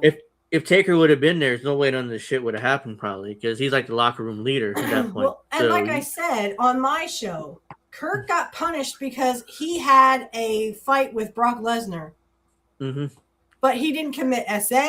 He didn't show anybody his dick. Yeah. He didn't go around, singing to his ex. He didn't do any of that shit. All he did was have a little bit of a spat with Brock Lesnar and lose his fucking. I mean, literally, Ric Flair should be in fucking jail right now. Because SA, even if it's alleged, is still a big deal. Yeah. And the women sued him. And Flair talked about, if I had a good lawyer, there's no way I would have had to pay money. It's like, oh, come on, dude. I mean, he said that in the Ariel Honey interview. It's like, if I had a good lawyer. You do have good lawyers, and they keep telling everyone to get in fucking line because you ain't got no fucking money. Yeah, keep borrowing it. I'm not sure if Vince paid off that lawsuit for him. Oh, I'm sure he did. And that's the only reason why Ric Flair had a contract and stayed out of jail for all that stupid shit. Because but it's Kurt and Scott Hall that get blamed, right? Well, they both got fired. Well, Scott was Scott fired after that? I think he was. Yeah, because he literally went off the rails again. Started drinking again. Scott said he was passed out for most of that. He didn't remember anything because he was passed out for most of that ride. So right, and then he tried to say that Kurt roofied him, but what he did was I watched the episode Dark Side of the Ring, and he was trying to lick a stewardess, a flight attendant. He was trying to lick her. And then fucking Michael Hayes, he was drunk as usual, and he nearly pissed on Linda McMahon. That story came out recently. He thought he was in the stall. Instead, he was next, and then the McMahon. He's he's trying to whip his dick out, and it's some of the like, what are you doing? He's like, wait a minute, let me piss. Like, dude, he tried to shoving him towards the bathroom. I don't forget who it was. I think it might have been X-Pac because he was talking about that. Well, yeah, but he's the one who cut Michael Hayes' ponytail. It wasn't Kurt. Ponytail. See, and there's another. They're always blaming Kurt because, yes, Kurt was the king of ribs, but there's some shit that Kurt didn't do. Okay? And it was Waltman the main thing is he didn't say, hey, Flair, why don't you go over there and make that stewardess touch your dick? He didn't do that. Yeah. It was Waltman who cut Michael Hayes' ponytail. It wasn't Kurt. It wasn't Kurt. Kurt was not. I think Waltman, Kurt was pretty much passed out by then. Yeah, Waltman admitted it was him. He cut off Michael Hayes' ponytail. The reason why but blamed Kurt for it. Yeah, apparently the reason why it was because Michael Hayes was burying X-Pac in the booking meetings, and he found out about it. So he's like, you know what, fuck this guy, and he cut off his ponytail. And blamed Kurt for it. Everybody blames Kurt for stuff. I'm telling you, it's bullshit. Poor Kurt. So, I mean, and again, Kurt's not here to defend himself. So, of course, he can't tell Flair to go suck a dick like I can because I know Kurt's demeanor and I know Kurt. I mean, he would only rib you to have fun. He wouldn't rib you and tell you, oh, my God, you totally SA'd that flight attendant, just like I told you to do. That's not Kurt. Kurt would not do that. Also, Dustin Rhodes was singing. He took the phone and started singing. Yeah, he was drunk too, and he was drunk too, singing to Terry. Terry Reynolds tried to get her back. He's like, I'm like, come on, that was a disaster. That flight. I mean, we could again. I don't know. It's not a crime to have a fight with Brock Lesnar on that, and they were nowhere near that pressured. First of all, even if they smacked against it. It was pressurized. They have to hit a button and do all this other stuff to release it. I think Waltman said it did smash into the plane thing, but there's no way to open that anyways because it's so pressurized. Again, yeah. I mean, unless you're like on those old jets where, what was his name? Mad Dog. Guy hanging out. Yeah, Mad Dog was Sean. Yeah, he was hanging out of the plane. Yeah. That's not this. Yeah. Mad Dog was Sean. He's like, he was drunk and high and whatever. He was beer and drugs he was on. It was like, he opened the plane door. Even JR, Jim Ross admitted that Kurt paid the ultimate price. Ric Flair did not. Yeah, JR was like, I don't think, was it his call? It might have been Vince's call because he was head of talent relations. Because he was trying to say, Kurt, he just, he does ribs, you know this. I mean, Vince knew this. Yeah. But someone had to pay, and it was not fucking Ric Flair. No, Ric Flair was never going to pay because Vince had so much respect for Flair that he's going to protect him. So it wasn't going to be Flair. Scott Hall. Then how Vince McMahon could cry at Kurt's funeral is beyond me. Fuck you, Vince. Yeah, but you fired him. Yeah, you fired him. Threw him under the bus. Oh, Kurt, I loved Kurt. Then why'd you fucking fire him, you dumb fuck? If Vince never fired Kurt, he'd probably still be alive today because he would have been in WWF longer and he would still be alive today probably. And he would have had a run he would have had a run with his son Joe, and because by 2010 and Just 11, like Joe he would have had been with there. his dad. That would have been Yeah, awesome. And I yeah, they think would have been a Joe would tag still be team. in WWE. Yeah, I Joe. think Yeah, Hank maybe, probably, or maybe Amy too, would also be in WWE. probably, very likely, Joe would still be in WWE because he I would don't have had know a better how. run. If I were Larry Hennig, I would have ripped Vince a new one at Kurt's Yeah. funeral. Mm. How fucking dare you show up? You first of all, you fired my son for no fucking reason whatsoever, but you got fucking Ric Flair over there showing his fucking dick to stewardesses and And fucking he making still them he had a touch him. job. And He he had a still has job a for like fucking 6, job. 7 years. Yeah. Fuck you, So Vince. yeah, I mean, That's what he I would have say. had that Fuck you, run with Vince his McMahon. Go son. suck a dick. He would have had this run with his son Joe, and he probably would still be around because it would have been better, because instead, unfortunately, Joe wasn't. Vince never took him seriously, and he put him with Paul Heyman briefly, and then put the Intercontinental on him. They gave up on him after a It month. was almost like he was disrespecting Kurt again. Yeah, he gave up on him after like a month, and then pushed him back down the card. And quite frankly, he did that. He was with the Miz, and it was him and Bo Dallas, and it was just a joke. At that point, he was just like a joke on the card. It was him and Bo Dallas. Were like, that's his Bray Wyatt's brother, and he eventually became Uncle Howdy. But they Because fired they're him both, yesterday. well, the thing is, Joe was third generation, and Bo Dallas was second generation. Yeah, second. Yeah, but he had that Bo leave gimmick. He first came up to main roster, and Vince gave up on him rather quickly. He didn't like Bo leave. The fuck is that, pal? I He mean, gave up on him rather quickly. That's the problem. The problem is Vince disrespected Kurt again through Joe. Yeah. So we have, and before we go, we have an interesting situation here. President Trump was at the White House Correspondents' Dinner, and Secret Service grabbed him and took him out of the meeting, and for some reason, and he's going to have a press conference in 30 minutes at the White House. So something happened. We don't know what it is, but apparently something Probably another happened. fake attempt. I don't know, but something happened, that Secret Service grabbed Trump and got him out of there, and he's going to have a press conference at the White House in like 30 minutes. So don't know what happened. We'll find out. I'm doing Angel in the Afternoon tomorrow at 7. So guys, so an update there. So make sure you join us for the Sunday show. And I think I'm going to change Angel in the Afternoon to Sundays now because I'm just so exhausted on Fridays. Long week, and doing the schooling and looking for a job, it's brutal on my body. So I might do Angel in the Afternoon on Sundays from now on. I haven't decided for sure. We'll see how it goes tomorrow. If I like it, then we'll probably do that. Make it easier on my body, 2 days off. And mine. In my brain. Yeah. So yeah, in my brain.